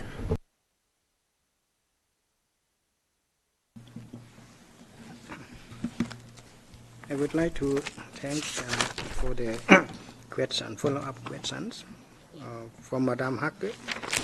And on the timeline you mentioned, it's not so practical for us to say when because we are in the process of learning and looking at the examples of other countries. At the same time, we are strengthening the existing mechanism that we have. When the time is ripe, and then we will consider why not. We are not in a position to say when and the timeline. So this is the ongoing process, the learning process. Other countries also are in the learning process as well. I noticed that quite a number of countries, they have National Human Rights Commission, and then they abolish and they set up again, for example, and they have other systems like ombudsman, particularly in European countries. So we look at different models, Madam, to take whether which would be suit our wear in our country, for example. So this is an ongoing process, and on the issues you mentioned about the criticize of the government. The case which we are mentioning is not about criticize of the government. The Lao legal system, the policy of the government, and allow any Lao citizens to have critical view of the policies of the party, the laws, so they can give inputs, give critical, be critical, for example. So this is not bad in our country. But when you take the advantage of the human rights treaties and misuse and abuse the treaties, particularly Article 19 of the ICCPR, you have pretext on freedom of expressions as pretext without considering the responsibility or something. So the person concerned, and she violated Article 117 of the Penal Code of the Lao PDR, Article 117 on propaganda against the Lao government. So propaganda and criticize is not the same. Propaganda means you use anything like means with the aim to weaken the state and the government, with the aim to create disorder in the society. So the fact that the person did is very much trying to distort information, criticize.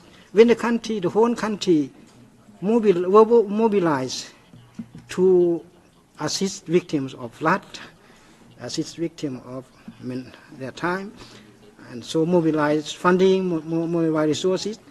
The person just sitting in front of the screen, just keyboard, to criticize the governments for not being enough, doing enough.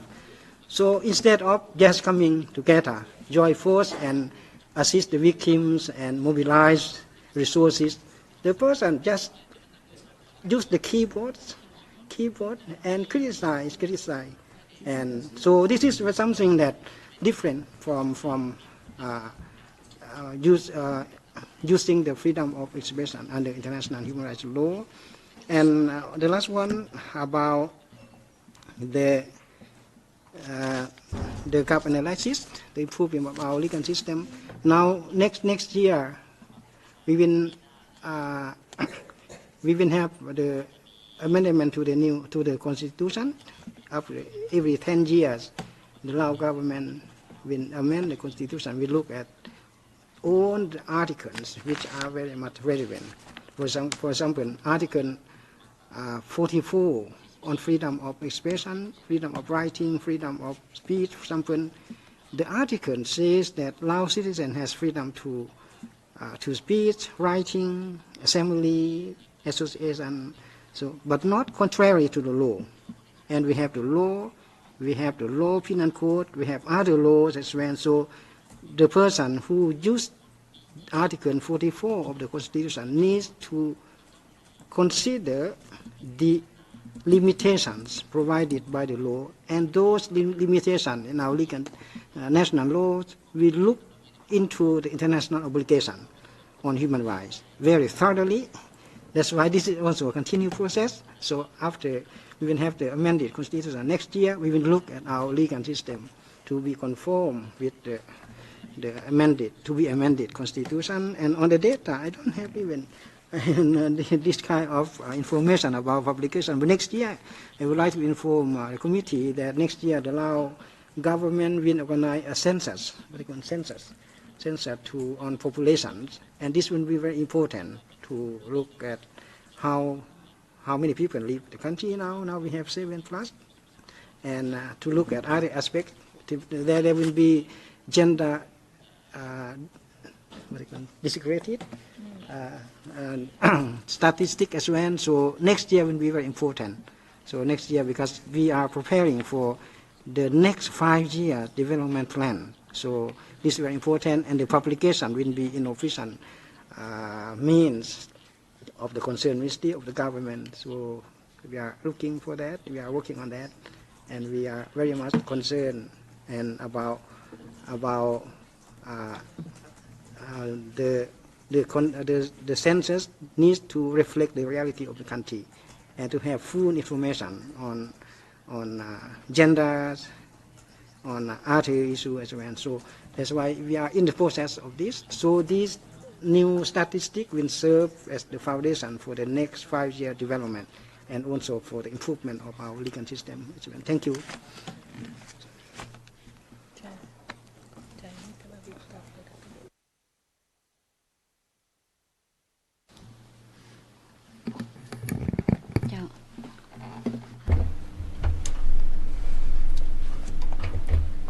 So thank you for the comments from the CEDAW committee. In terms of the revisions and improvement of the existing data, now we have the National Bureau of Statistics. All data, all the surveys, all the reports we post on the website of the National Bureau of Statistics. So in the National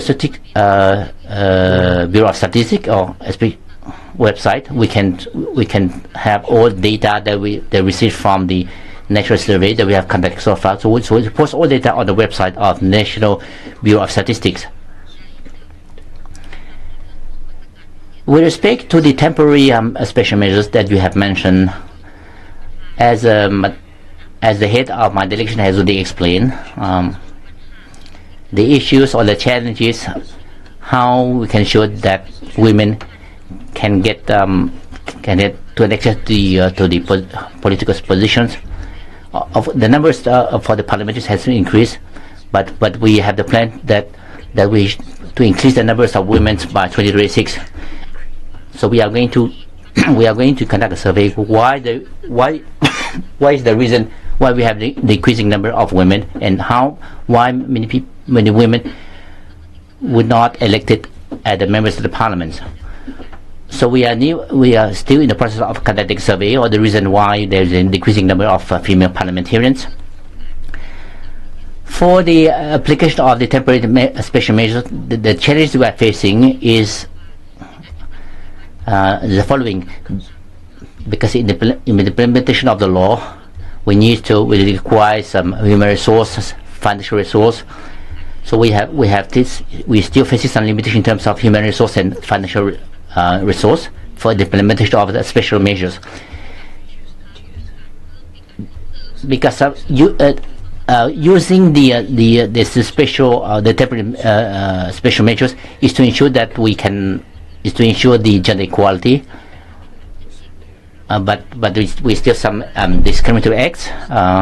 So there are some challenges that we have to resolve, especially to change the mindset of people and to change some behavior of some people that still has some discriminatory acts against women. Thank you.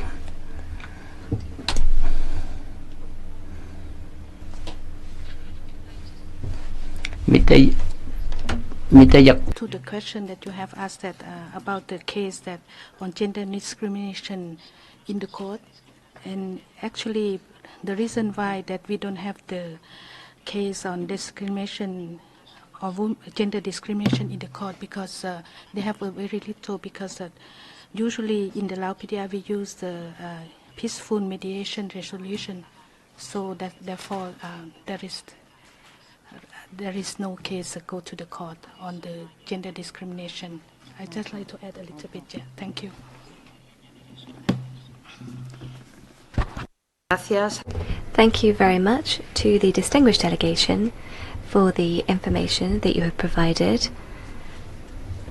And thank you for responding specifically to the questions about the cases. So let's move now to the last articles of the first part of the convention. We're going to be talking about gender violence and trafficking and prostitution. So to do this, I'm first going to give the floor to Madam de Silva de Alves to discuss Article 5 of the Convention. Madam de Silva de Alves, you have the floor for 6 minutes. Thank you, Madam Chair. Your Excellencies, I have had the honor of working with the Lao PDR's Women's Union on the domestication of the CEDAW in the national laws in Lao. I engage with you today, Your Excellencies, with that same high regard and profound respect for the work of the Women's Union. Honorable Madam Chansoda, you stated powerfully and inspiringly that where inclusion prevails, justice prevails. Lao PDR, indeed, Your Excellencies, is a party to ICCPR, and Article 19 of the ICCPR on the freedom of expression does come with responsibilities and duties and may be legitimately restricted, but only to protect national security, public health, and public morals. Your Excellencies, I now proceed to Article 5 substantive areas, but before that, I would like to look at the Women, Peace and Security agenda. As you know, the Lao PDR is part of the ASEAN, which adopted in the late 2022 a Women, Peace and Security Regional Plan of Action. Lao has yet to promulgate a national action plan under the UN Security Council Resolution 1325, and in accordance with our own CEDAW's General Recommendation number 30, 35, and 37. In fact, the Lao Constitution, in its preamble, calls for building Lao into a country of peace, and the National Action Plan is vital to maintaining the peace, security in Laos and the entire ASEAN region.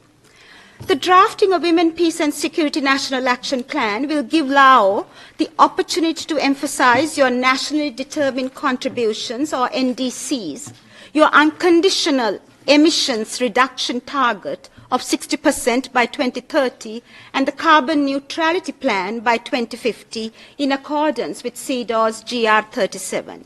Would you consider addressing the rise of artificial intelligence and the potential weaponizing of technology and its impact on women's security? Would you also consider addressing the impact of militarization and over-securitization and the strengthening of full accountability under law and due process for women, including minority women and women human rights defenders under the Women, Peace and Security agenda? A key emerging component of the Women, Peace and Security agenda, Your Excellencies, is a victim and survivor-centered approach in both legal proceedings, mediation processes, and access to justice. Training for justice officials and mediators on this approach is crucial to ensure that victims' needs are prioritized. While CEDAW's Article 5 addresses gender-based violence, we see that stereotypes and harmful traditional practices are some of the root causes of violence and reinforces women as second-class citizens. For example, the Laotian popular saying, "A woman without a husband is like a ring without a stone." And we have many such popular sayings all over Asia and in many parts of the world. But these stereotypes render women as worthless without a man. In fact, our emerging General Recommendation 41 addresses stereotypes as a new generation of gender-based discrimination. Your Excellencies, what are the systemic acts you have taken to address traditional practices, harmful traditional practices that reinforce these patriarchal attitudes and discrimination against women and girls, particularly those from rural areas and ethnic minority groups? An emerging area of concern is the intersection of gender stereotypes with new technologies and algorithmic biases.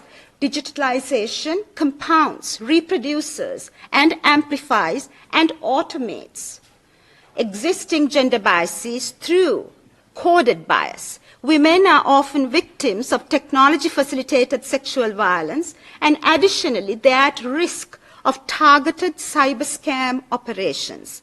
Despite progress in your national action plans, the Lao PDR is yet to address the growing issue of technology-facilitated gender-based violence and online harassment. To ensure the full implementation of the 2015 law on preventing and combating violence against women and children, Your Excellencies, would you consider revising the law to include cyber harassment of women and online scams that target impoverished women, in accordance with the UN Global Digital Compact and the Cybercrime Convention, which was just adopted by the UN General Assembly just a few weeks ago? The CEDAW committee is also concerned that there is no specific law against spousal rape in your penal code. In keeping with the penal code reforms around the world, would you consider including affirmative consent as an essential element of the crime of rape? Other areas of concern for the CEDAW committee include the fact that the law does not yet criminalize sexual harassment, nor does the law recognize obstetric violence, although obstetric emergencies are common in the Lao PDR. In the Golden Triangle Special Economic Zone, workers often face forced labor and debt bondage and forced sex work and child sex tourism. My questions to you, Your Excellencies, is would you consider applying the guiding principles of business and human rights in line with the CEDAW and enforce ESG guidelines? Environmental, social, and governance guidelines on transnational corporations to address the gender challenges in the Golden Triangle. And delving further into economic violence, the confluence of a pandemic and an economic crisis has created structural adjustment policies and debt restructuring, which constitutes a form of structural violence. Women are the face of poverty and food insecurity, especially among ethnic minorities, including the Hmong community. The economic turmoil has led to an increase in domestic violence, leaving women trapped in abusive situations. Child marriage is also a cause and consequence of the feminization of poverty. So, Your Excellencies, how will economic policies take the most vulnerable into account? What steps have you taken to assess the impact of the economic crisis on women and create pro-poor policies to ensure that gender-based violence and food insecurity and its nexus do not continue to underscore the ways in which rural families continue to grow in impoverishment? Thank you very much, and I'd like to give the floor to Madam Bandana Rana to discuss the questions related to Article 6 of the Convention. You have the floor for 4 minutes. Thank you. Thank you very much, Madam Chair, and I join my colleagues in welcoming the high-level delegation of Lao PDR. And thank you, Madam Head of Delegation, for your opening statement. I would like to begin by commending your efforts to address trafficking in persons, including through the enactment of the 2016 anti-trafficking law and the inclusion of Article 215 in the 2018 Penal Code, which criminalizes both sex and labor trafficking. The National Plan on Anti-Trafficking in Persons, Combating and Prevention Phase 3, 2021 to 2025, and the establishment of the National Steering Committee on Anti-Human Trafficking, as well as your recent training initiatives for law enforcement and border officials are positive steps. However, Lao PDR continues increasingly to be a country of transit and destination for sexual exploitation and human trafficking. Can you provide an updated information on the human, technical, and financial resources allocated for the implementation of the National Plan on Anti-Trafficking in Persons? The National Committee for TIP in 2021 is reported to have conducted policy research and released relevant policies. What are some of the key policies introduced and implemented, and what is its contribution to effective anti-trafficking measures? How do you monitor the implementation of the plan? Has any review been undertaken? As the plan is coming to a close in 2025, and considering the persistent challenges in addressing trafficking, what are your plans to extend or renew the plan? Despite the criminalization of trafficking, the number of successful prosecutions remains low. Concerns persist around the prevalence of trafficking within the Golden Triangle Special Economic Zones, SEZ, which was also mentioned by my colleague. Though you stated that a security force has been established in your opening statement, cases of increasing human rights violations, forced labor, and prostitution, particularly for women lured under false pretenses, persist. Alternative sources also report the sale and trafficking of girls as young as 13 and 14 to China happening unrestricted through flourishing internet trade. What specific actions are being taken to combat the impunity in the SEZ? How do you ensure that the security force is working effectively to address such challenges? And what are your plans to strengthen the capacity of law enforcement and judiciary personnel to investigate, prosecute, and secure convictions in trafficking cases? I positively note that under the National Plan of Action on Anti-Trafficking in Persons, a temporary shelter for victims of trafficking in persons was established. You also mentioned in your opening statement, Madam Head of Delegation, that shelters have been expanded to 6 provinces.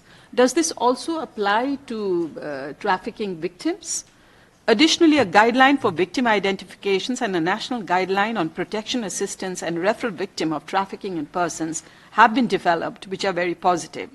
While I commend these efforts, Lao PTR continues to face numerous obstacles, including traditional attitudes and beliefs towards the rights of victims, lack of rehabilitation facilities and referral mechanisms, and in providing comprehensive and holistic support to victims. I would like to know whether you have any plans to strengthen survivor services and increase resources, as well as expand shelters, legal aid services, and vocational training programs, particularly in provinces with higher trafficking risks and focusing on women and girls from rural and ethnic communities. What are your alternative economic support mechanisms for trafficking survivors, especially those repatriated from other countries, to prevent re-trafficking? Thank you.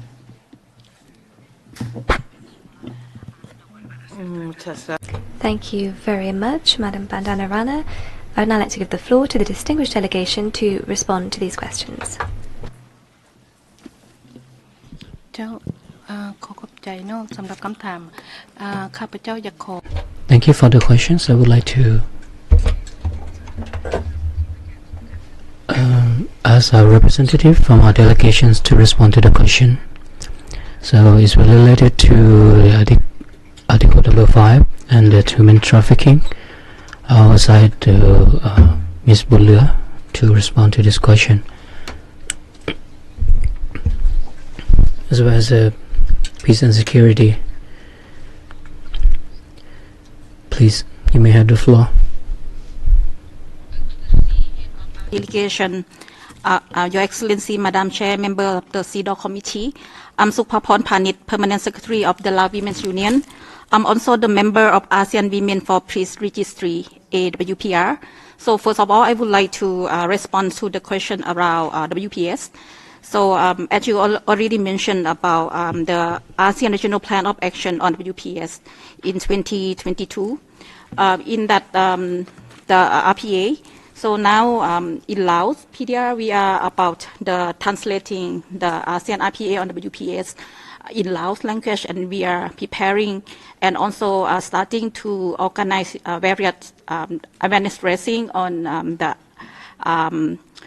for different groups of people. So we aim to let our women and public to understand about the contents of ASEAN RPA on WPS. And we are also, regarding the implementation of the resolution 1325, we are focusing on the protection and participation. We already defined in our National Action Plan for Gender Equality, and also the National Action Plan for Prevent and Elimination of Violence Against Women. And also we are also defined in the Women Development Plan. And we are focusing on the non-traditional security rather than the armed conflict. We are focusing on the non-traditional security, for example, about the violence against women, the participation of decision-making and leadership positions in political and public sectors. We are focusing on gender mainstreaming, climate change, and disaster risk reduction, nutrition, and also food security. In terms of RPA on WPS, we also acknowledge different forms of non-traditional security, particularly in the key strategic areas and actions that mentioned in RPA on WPS, particularly for the protection, the participation, prevention, and relief and recovery. So 4 of them, among others, 6 parts. So that is the thing that we are focusing on. And now we are about evaluating the current national action plans from 2021 to 2025. And we are drafting the coming national plan of action for the period of 2026 to 2030. And we will integrate women, peace, and security. We will further put our mainstream in our national action plan, namely the National Action Plan on Gender Equality, National Action Plan on the Elimination of Violence Against Women, and also Women Development Plan. So that is the thing that we are focusing on, the resolution 1325 and RPA on WPS at ASEAN level. Thank you.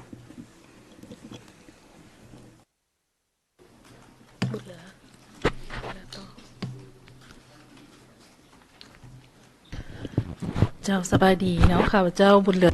my name is Bulur from the Lao Women Unit. I would like to speak in Lao. With respect to the questions การแก้ไขปัญหาเรื่องทัศนคติเนาะแบบดั้งเดิมหันถือว่ารัฐบาลลาวก็มีความพยายามเนาะในการแก้ไขปัญหาดังกล่าวหันโดยเฉพาะแม่นบ่ให้มี to avoid discrimination against the ethnic group. We use the law from national development to work on this issue at the central level down to local level. For the law form for national development, the Lao Women Union put a lot of efforts to address the issue by working together with the local authorities at the provincial level, district level, and village level. Especially, we work with elderly people and also the representative of ethnic group. They can communicate in the local language using the translation or interpreter to disseminate the laws, the informations to the ethnic people for them to understand the law and to get access to the legal services, aiming at protecting the legitimate interests of the local people. Additionally, we also organize workshop seminars to look at the traditional practice in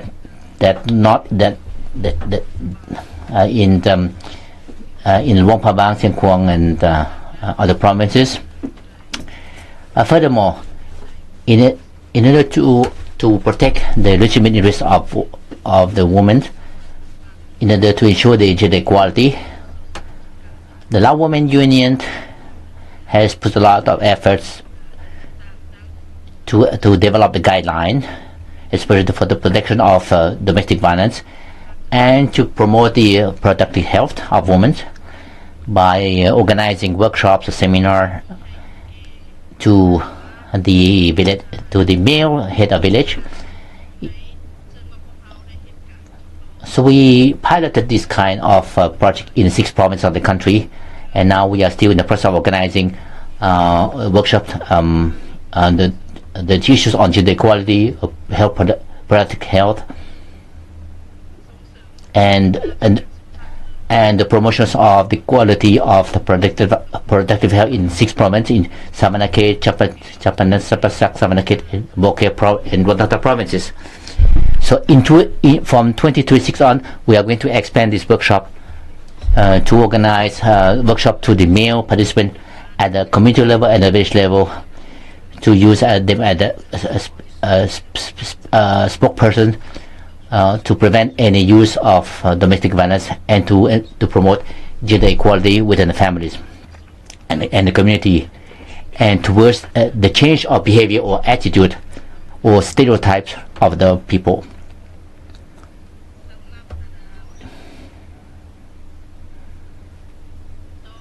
With respect to the use of new technology, especially in relations to in use in the areas of for the main of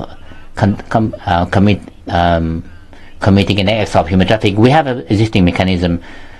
We have established the National Commission on Human Trafficking at the provincial level, and district level, and the village level. So the National Committee on TIP composed of many sectors, and that commission is headed by the Deputy Prime Minister of the Lao PDR. We also have the Ministry of Public Security as a focal point to address any TIP issues. We also have the relevant sectors and ministry. One of them is the Ministry of Foreign Affairs, the Ministry of Labor and Social Welfare, and the Lao Women Union are the Deputy President of the National Commission of Human Trafficking, and Madam Supa is the Vice President of the National Committee for Human Trafficking. So we focus on the protection of the victims of human trafficking. Additionally, in order to raise awareness on the TIP issues, so the National Commission on TIP, in addition to the existing mechanism, we also has developed the plan, or we have also had the National Plan of Actions on TIP for the Phase 3 for 21-25, that includes 6 programs, the policy, the prevention, and the protection of victims of human trafficking, the programs on the law enforcement, and the programs on international cooperation. So we also have the programs to monitor the implementation of the National Action Plan during that period. In terms of the implementation of each project under this project, we have the member of the Secretary of National Commissions based on the mandate of each to implement the programs.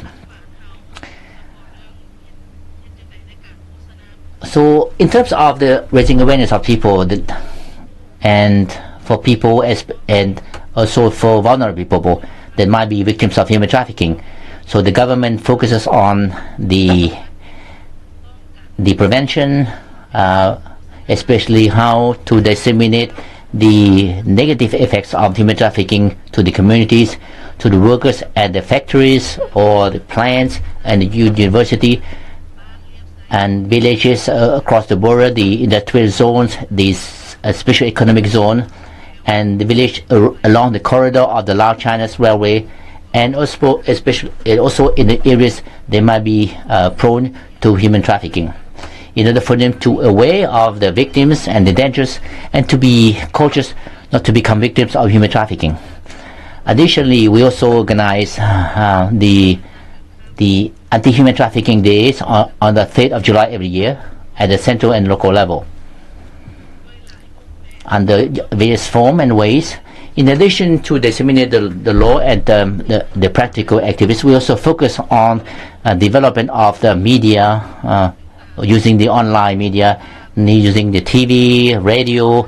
We also disseminate using Facebook page, TikTok, in order for the society to be aware of the use of proper technology, ICT, and to avoid victims of bad intentioned people. In addition to this, we also strengthen capacity to the staff from the public sectors, from the central and down to the local level, especially how to the identification of the victims of trafficking, how to protect the victims and how to refer the victims of human trafficking to the frontline officer and the police officer and the staff on the anti-human trafficking and the grassroots police and also relevant sectors that perform the duty to provide assistance to the victims of human trafficking, for them to be aware, understand how to identify the victims of human trafficking, how to prosecute and how to protect the victims of human trafficking. These include also the role of Lao Women Union that develop the capacity, the law enforcement agency, including the lawyers, the VMU on the human trafficking, aiming at ensuring that victims can get access to the assistance according to the law. With respect to the rescue center that the chair has already explained, so the Lao Women Union has put a lot of efforts in ensuring that the victims of human trafficking get access to the services and to receive full protections. So we have expanded the counseling center to 6 provinces to provide assistance to the victims of human trafficking in 6 provinces of the country, including Champasak, Attapeu, Bokeo, Borikamsai, Samanakhet provinces, and also Sieng Khong province. Furthermore, those 6 existing counseling centers are aimed to provide assistance to the victims of human trafficking and victims of domestic violence. And in Wanata province, especially, we work together with the National Commission on Human Trafficking to build some shelter for the victims of human trafficking, and that was opened in 2022. So this center is focused on human trafficking and to serve the northern province of the country to provide assistance to the victims of human trafficking.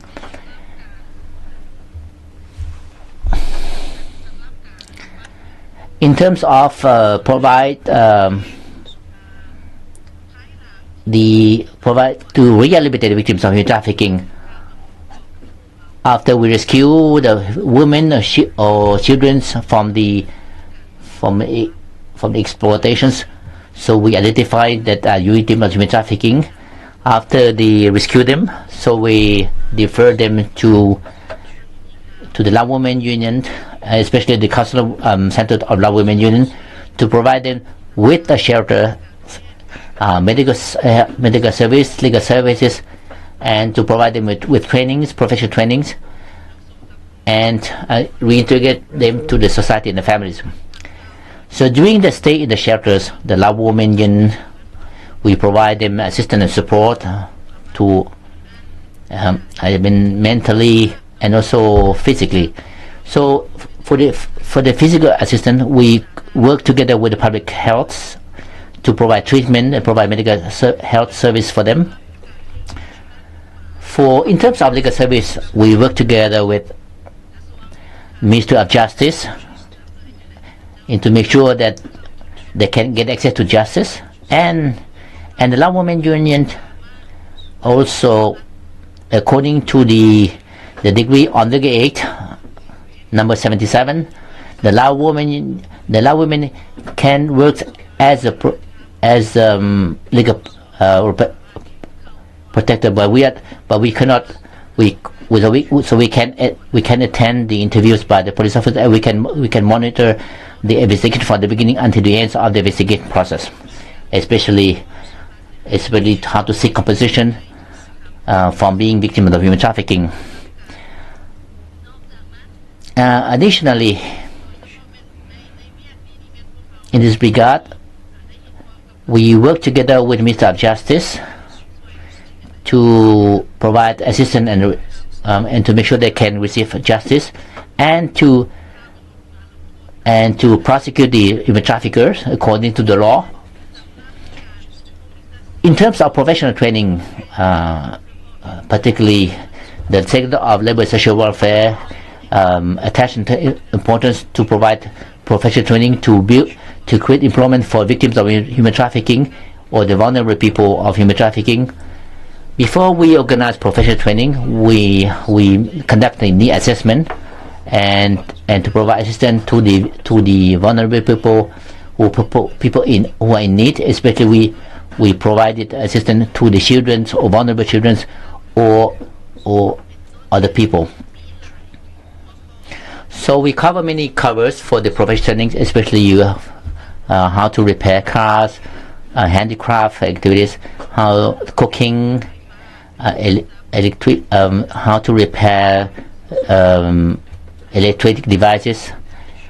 We also promote them to get access to the education services, to get access to continue their study in the universities and or general education, and to find an employment.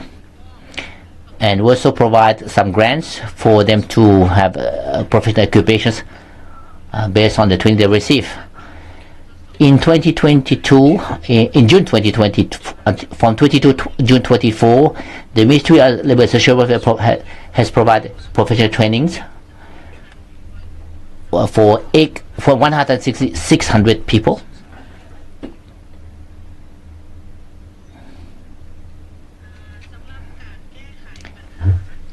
In terms of address the issues that happens in the Golden Triangle, so the Lao government has not spared the efforts to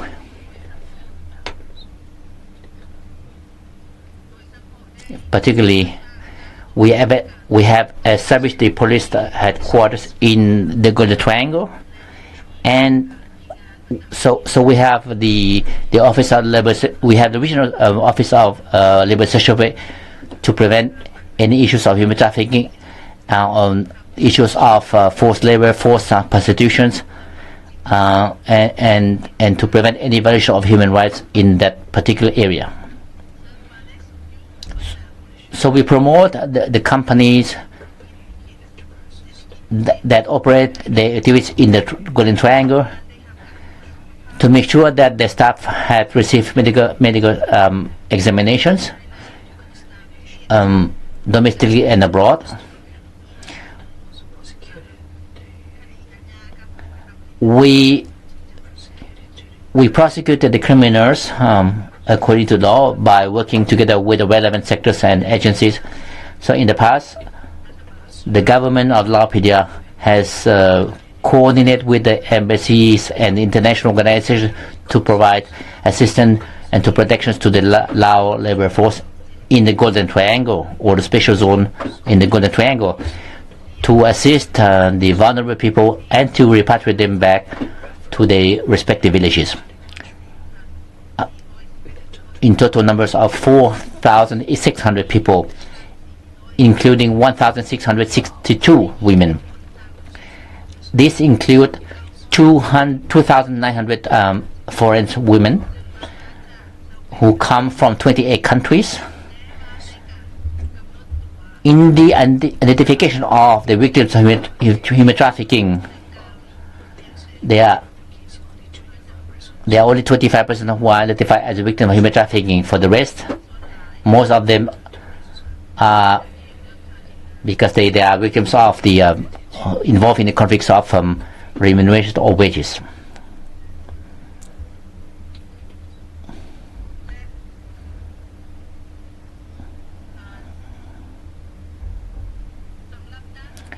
In terms of legal framework for the implementation of anti-human trafficking measures, the government of Lao PDR has the Secretariat of the National Commission on Human Trafficking to develop legal framework guideline on the identification of human trafficking. We also have the guideline on the protection of the referral of the victim of human trafficking. Over the last 2 years, especially the Lao Women Union has developed a guideline, especially on the SOP for the cultural centers of Lao Women Union.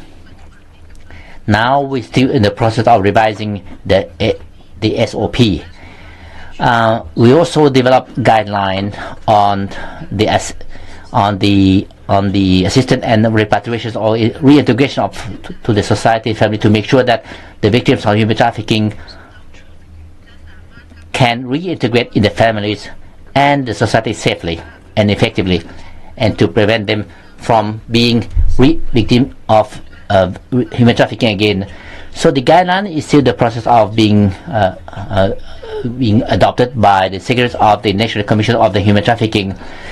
Once it is adopted, we will continue to organize capacity building training for the relevant sectors on the use of the guideline on the identification of human trafficking victims.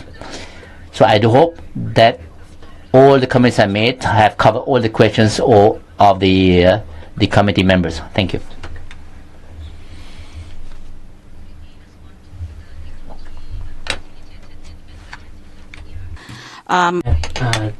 แจ้งเตือนเกี่ยวกับการใช้ AI อยู่ในเวียนงานดังกล่าวนี้โดยเฉพาะเวียนงานการศึกษาโดยการประสานสมทบกับองค์การสหประชาชาติโดยเฉพาะกองทุน UNPA ก็ได้มีการจัด TFGPP ใน refining ซึ่งเป็นข้อริเริ่มอันหนึงในประเทศของพวกเขาที่ว่าติดพันกับการนำใช้เทคโนโลยีที่ว่ามีส่วนเกี่ยวกับการใช้ข้อมูลให้บุคคลทางเพศแล้วก็มีข้อริเริ่มหลายอย่างที่ว่าพวกเขาได้นำใช้และจัดตั้งปฏิบัติแล้วข้าพเจ้าก็อยากจะเพิ่มเติมเกี่ยวกับออนไลน์สแกม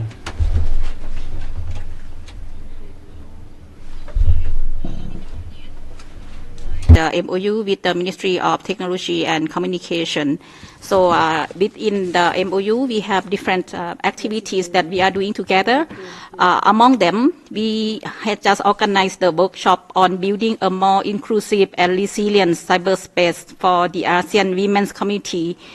We have just organized with the collaboration with Department of Cybersecurity, Ministry of Technology and Communications, with the support from different partners and also the telecommunication company in Laos. So that is only some of examples that we have been doing in terms of working on the online security for women in Laos. Thank you.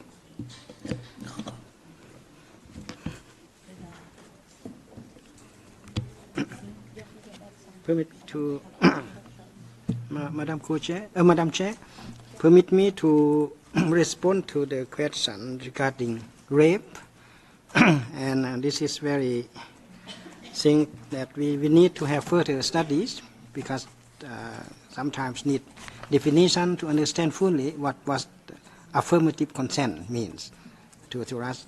That's why in our penal code, Article 248 is about rape, criminalizations of rape.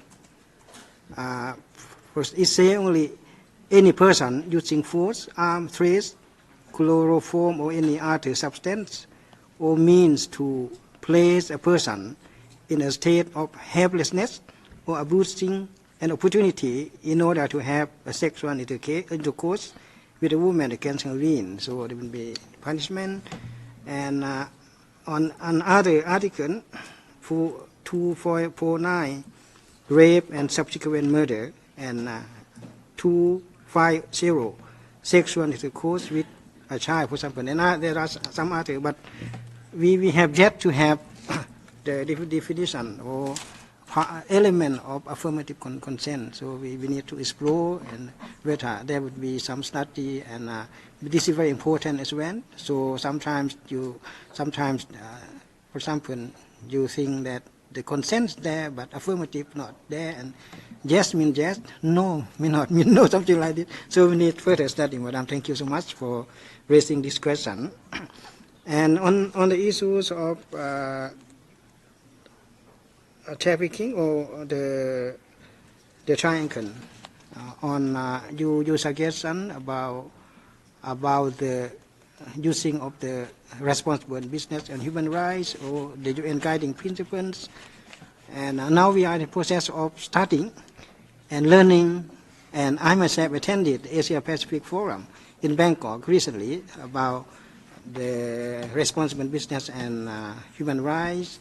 It was very useful, very large forum, more than 2,000 participants from more than 100 participants. It was very, very useful, lot of experts to talk about the business and human rights. So we learned a lot, and now we are planning to work together with development partners, particularly UNDP, for example, to follow up on that and how Laos could create the National Action Plan on Business and Human Rights. And so this is in the process, Madam. And so I think that is the question. Thank you.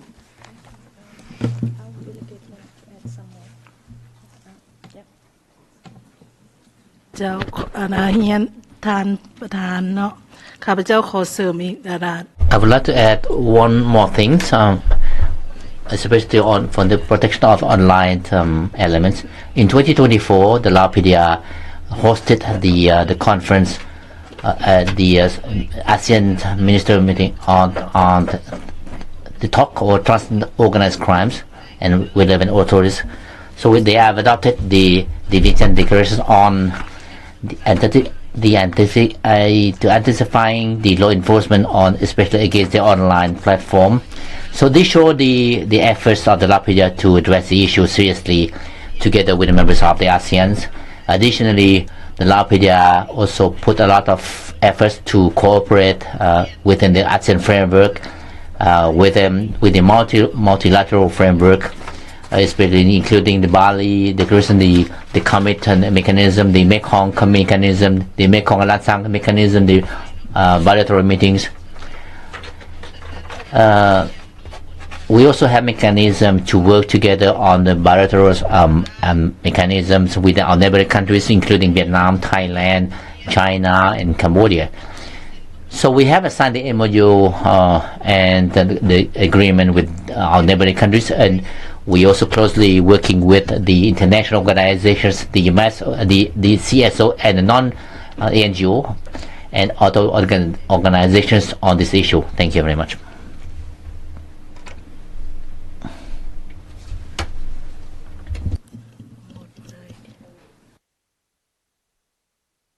En nombre del comité. On behalf of the committee, I'd like to thank the delegation for the information provided. I see that there are requests for the floor for follow-up questions, so I'd like to give the floor first of all to Ms. De Silva for 2 minutes, please. You have the floor, Madam. Thank you, Madam Chair, and thank you, Your Excellencies, for enlightening us. I was delighted to understand your ambitious vision for women, peace and security, including non-traditional security.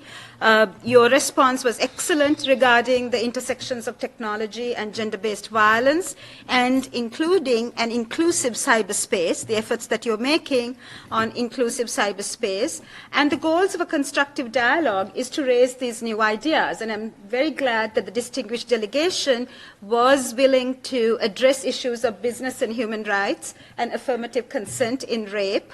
And I would like a further information on some of the other issues that I raised, including feminization of poverty due to the economic crisis as a form of structural violence, and the obstetric forms of violence, given the fact that obstetric emergencies seem to be a pervasive issue, health issue for women in Lao PDR. And finally, the distinguished delegation discussed the important role of a non-adversarial mediation system, and I do agree with you that it is important to address non-adversarial programs on mediation, but I also want to remind the distinguished delegation that mediation and informal justice is not encouraged in gender-based violence, since these are criminal law issues. Thank you. Muchas gracias. Thank you very much, De Silva. I would now like to give the floor to Ms. Bandana Rana. You have 2 minutes, Madam. Thank you, Madam Chair, and I would like to thank the delegation for their very comprehensive response to my questions related to trafficking in persons, but particularly on the national plan on TIP. You did mention the composition of the council, different programs, 6 program of actions, awareness raising, which are very, very encouraging. However, there was some specific questions, like the plan is ending in 2025, but you have persistent challenges. So do you have a plan to expand or extend this plan? That was one of my questions. Another was you mentioned that you have a monitoring mechanism within the plan, but you have not mentioned whether the monitoring has been done. So has this monitoring been done, and what is the result of that monitoring? And I had 2 additional questions, which is very relevant. Given that many trafficking cases involve border crossings, how do you work with neighboring countries to improve cross-border cooperation and ensure the safe return and protection of trafficking victims? In fact, I was encouraged that you expressed your commitment to learn from countries of other countries of the region to strengthen your mechanisms. So in the context of trafficking, how have you been doing that? And then in your opening statement, Madam Head of Delegation, you acknowledged the challenges posed by COVID. I wanted to know whether your COVID-19 response plan addresses the heightened risk of trafficking. Thank you. Gracias. Thank you. I would like to give the floor to the distinguished delegation to respond to these follow-up questions.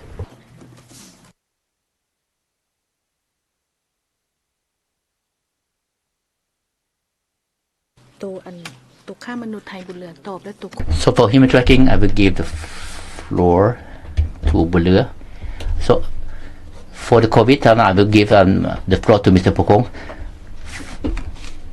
For human trafficking, I will give the floor to Mr. Bulur to respond.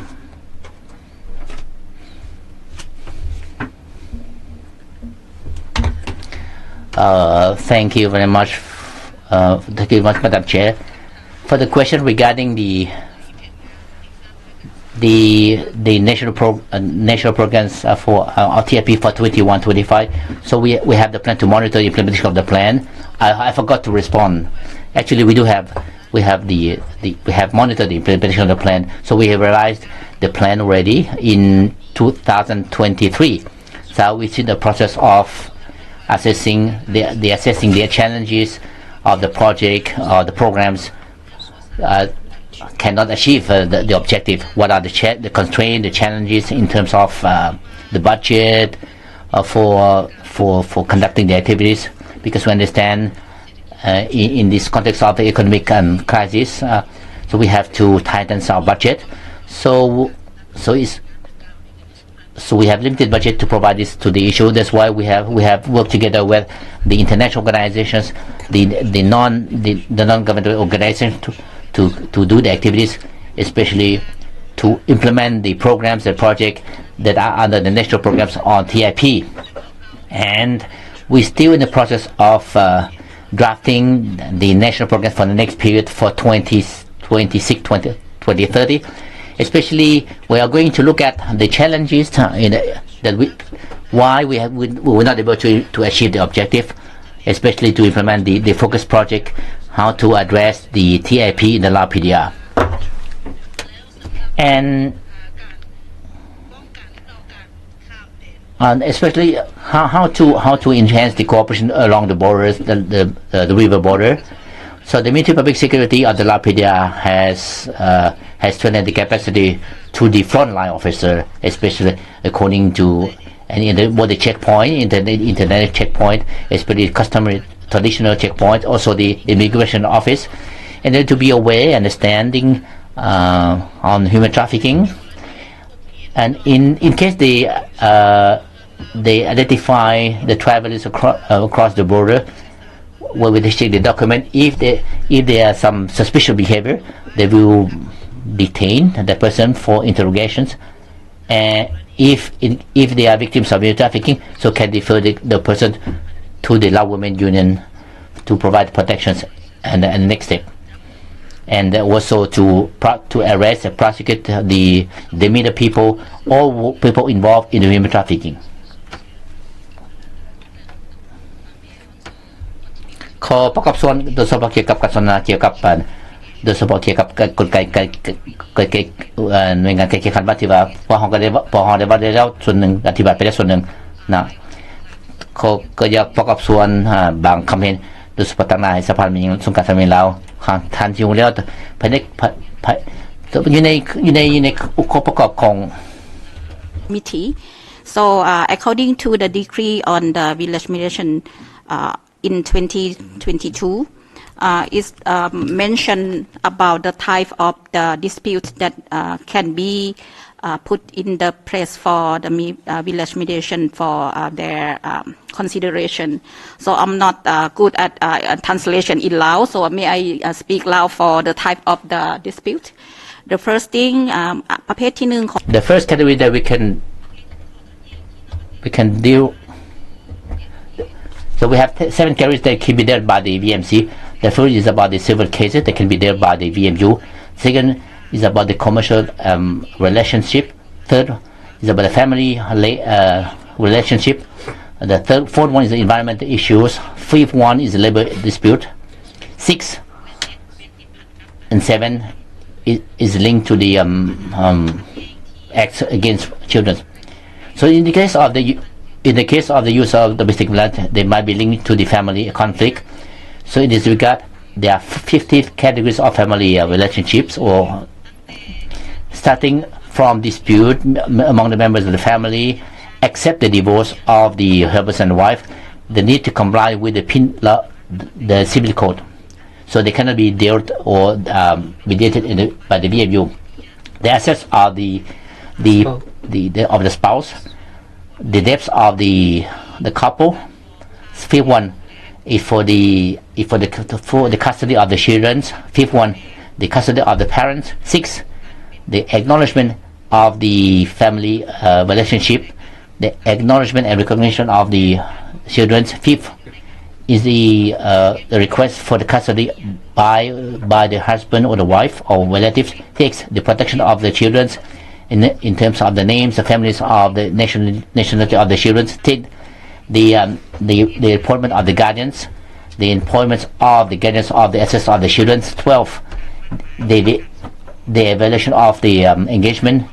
3rd, after sexual intercourse before marriage. And the last one, I think the very relevant to the question that we are asked about domestic violence, because the more effort is about domestic violence, they are not, for example, the defamations, to prevent them from participating in the social activities, and lack of providing assistance, and the lack of education to the children. And the last one is other dispute that is linked to the family relationship that is defined in the law. So based on the question raised by the CEDAW committee, which is linked to the domestic, it's not all the kinds of domestic that can be dealt by the VMU. So they can be mediated only. The VMU can deal also with matters that are not really dangerous for the family relationship. So this additional comment I would like to share regarding the question asked by the CEDAW committee. Thank you.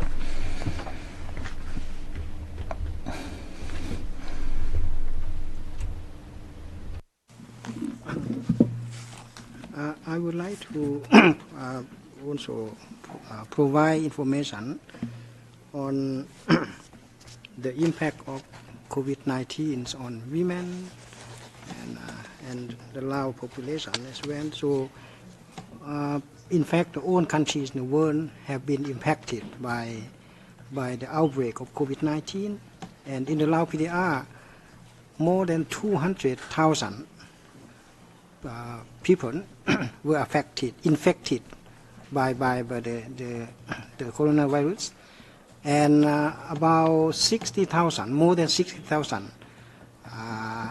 died of the virus. So they are men and women alike, because COVID does not distinguish between men and women. So now we are also have continuing or enduring impact of the outbreak of the COVID-19. So on our economy, and in addition to that, we are also impacted by the crisis, the world crisis, like energy price, food crisis, and financial and economic difficulties caused by the geopolitical tensions, the conflicts in different parts of the world. So now we are in the process of recovering, and we are on the right track. And yes, the country has been faced with difficulties in economic, financial, and others. Apart from that, the natural disasters and climate change also play as a factors to create difficulties for any country in the world, including the Lao PDR. So the government has taken concrete measures to address this situation, to have the Lao population, including women, to overcome this kind of situations, and so that the progress on the development is not reversed.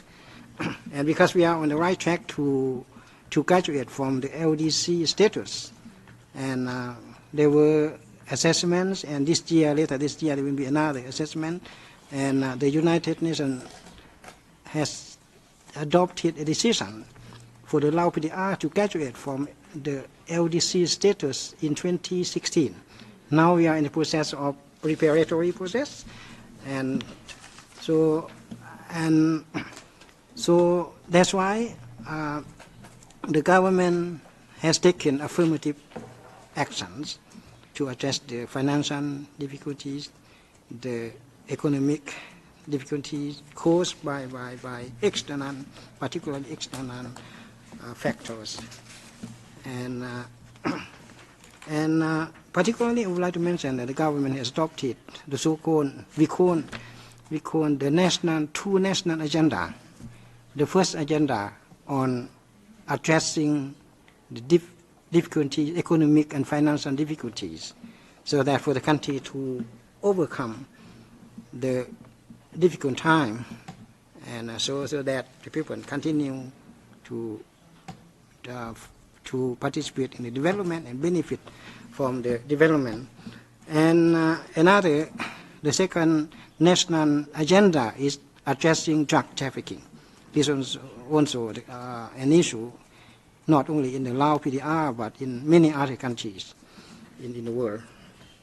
So after about 2 years of the adoption of the national agenda on addressing the economic and financial difficulties in the countries, now together with the ongoing implementation of the 9 National Social and Economic Development, the 9 SNDP,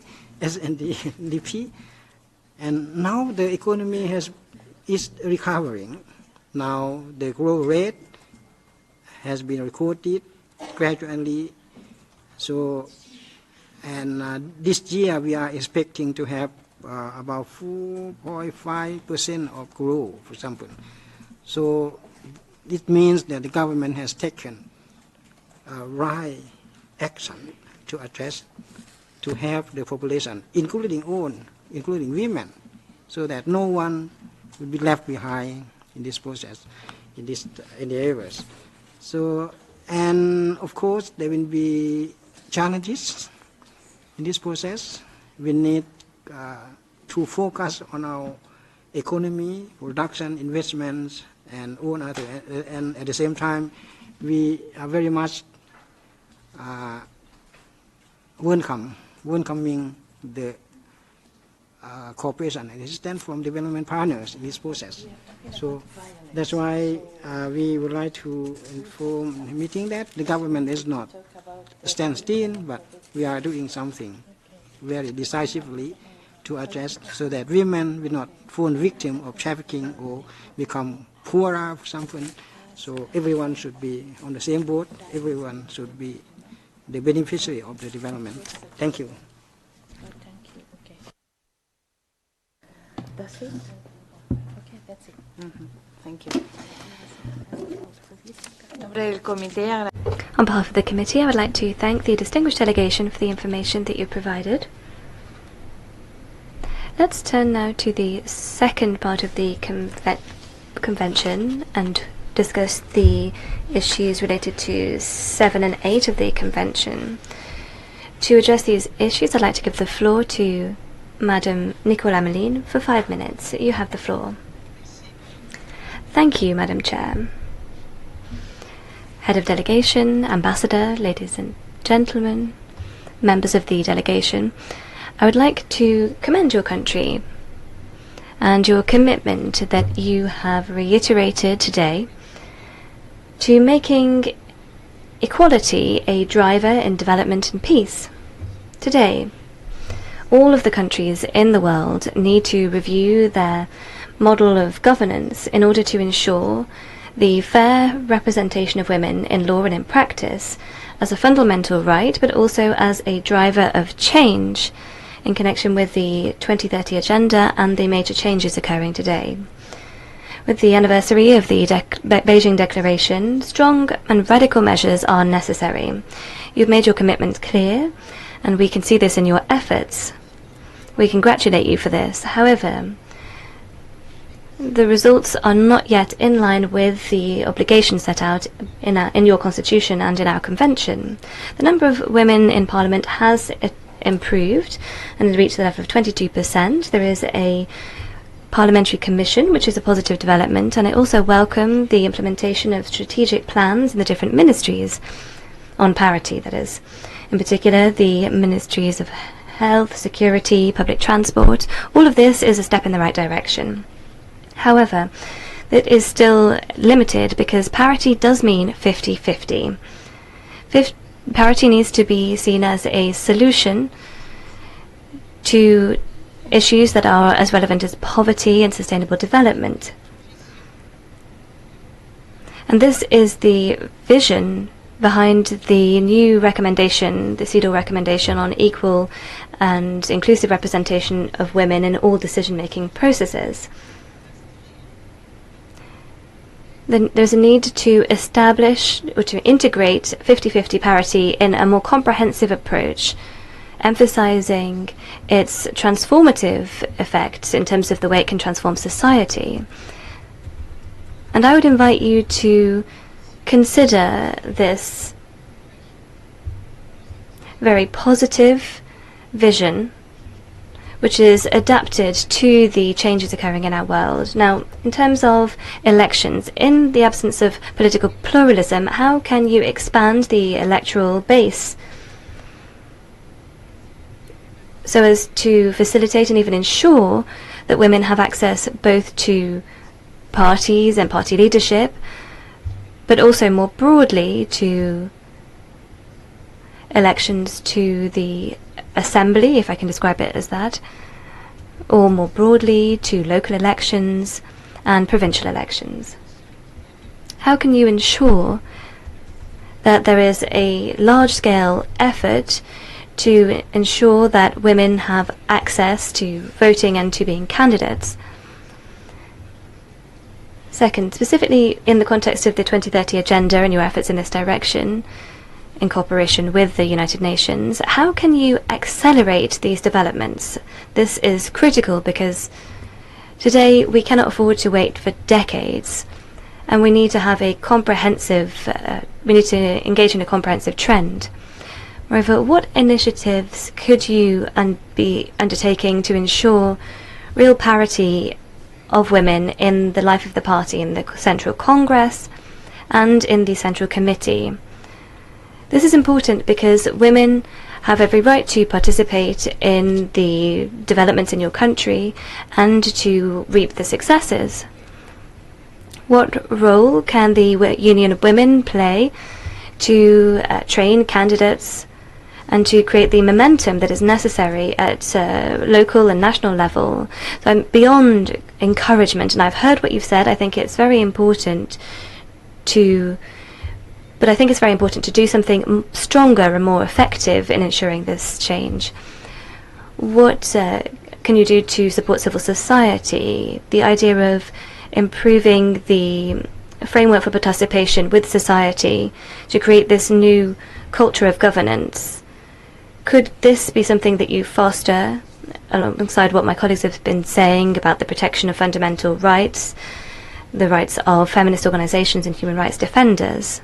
And more broadly, what initiatives could you be taking in the short term, in the context perhaps of a specific plan on parity, to ensure that all women in all of their diversity are able to participate? And I'm referring here as well to younger generations and women from ethnic minorities.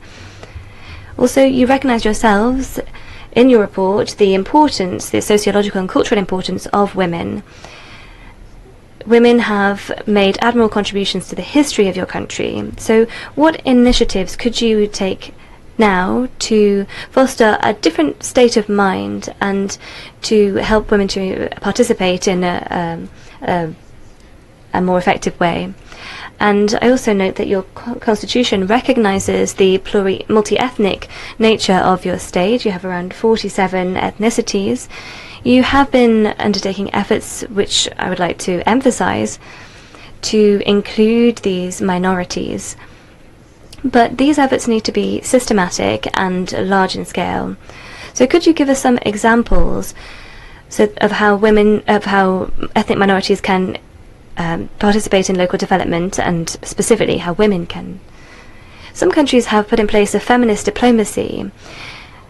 Madam Head of Delegation, your country is currently chairing ASEAN, so what measures do you intend to undertake to ensure better representation of women there at the level of regional organizations and in posts abroad, posts of ambassadors and representatives at international conferences, and with respect to all of development? Thank you. Thank you very much, Madam Ameline. I'd now like to give the floor to Madam Hilary Bedimer so that you can address questions related to Article 9 on nationality. Thank you. You have the floor for 4 minutes. Thank you, Madam Chair. With my colleagues, I would also like to welcome the high-level delegation and commend you for your responses given so far. We also commend the State Party, noting the information in your report and the reply to the list of issues. I would also like to underscore the importance of documentation as proof of nationality and the bridge between persons living on the territory and the bundle of rights they access from the states, as you have outlined in paragraph 60 of your State Party report. We note the interventions since the last constructive dialogue, the strategy you have adopted for citizen registration and statistics, the guide to registration, birth registration, the budgets allocated, and the notices to provincial home affairs departments to collect statistics of family registration on an annual basis. You have indicated that the Ministry of Interior conducts birth registrations on important days of the year landmark, but my first question would be whether it is done on an annual basis in accordance to the notices provided. Moving on, we would also like to note 2 points in our previous concluding observations. That is the low rates of birth registration and efforts required to facilitate timely birth registration of children, particularly in rural areas. In respect of birth registration, I would like to ask whether the percentage increase in registration, what it has been for the laudable interventions that you have put forth. I note that your reply to the list of issues, paragraph 37, shows you had a target of 70% by this year, 2024, but you had achieved 38% in 2019. Would the delegation inform the committee of the target reached as of today, what the challenges are, and what further incentives are being considered for the unregistered 30%? Particularly, would like to know whether you have disaggregated data on the registration vis-à-vis girls and boys, females and males registered, and whether this aligns with demographic trends. The rural and urban differentials, and then disability. And if with these results you have links with other sectors, for example, education and health, to ensure that there is no attrition between registration and those involved in education or in accessing health care for infants. Please explain the measures and incentives taken to improve the birth registration and to encourage ethnic minority groups and rural women to register births, as well as the specific measures and resources allocated, particularly considering reports that the lack of birth registration means the age of children can be concealed and which facilitates child marriage cases. In respect of migrant workers, would like to ask how this documentation system that you have in your laws is used to protect and track the state's party's migrant women population, many of whom work without permits and are exposed to risks like debt bondage and human trafficking, which my colleagues have mentioned. Finally, in respect of stateless and potential statelessness, please provide information on whether stateless children and children born to immigrant women can obtain Lao nationality, and how many have been granted so far. I thank you in advance of your answers. Muchas gracias. Thank you very much, Madam Bedema. So, with those questions, we have reached the end of the morning session. This afternoon, as I'm called to participate in a meeting of the Third Committee of the General Assembly to report on the activities of this committee, this afternoon I will be substituted here in the chair by the Vice Chair, Ms. Ekobami Mselia, who will continue with the work that we began this morning. And we will continue with the dialogue in that way. So we will see you back here at 3 p.m. so that we can continue with the constructive dialogue with the Lao People's Democratic Republic. I adjourn the session. I'd like to give the floor to the Secretary of the Committee for announcements. Thank you, Madam Chair. The private NGO lunchtime briefing on Saudi Arabia will take place from 1:45 to 2:45 in the NGO briefing room E1008/1010, the same as yesterday. Thank you.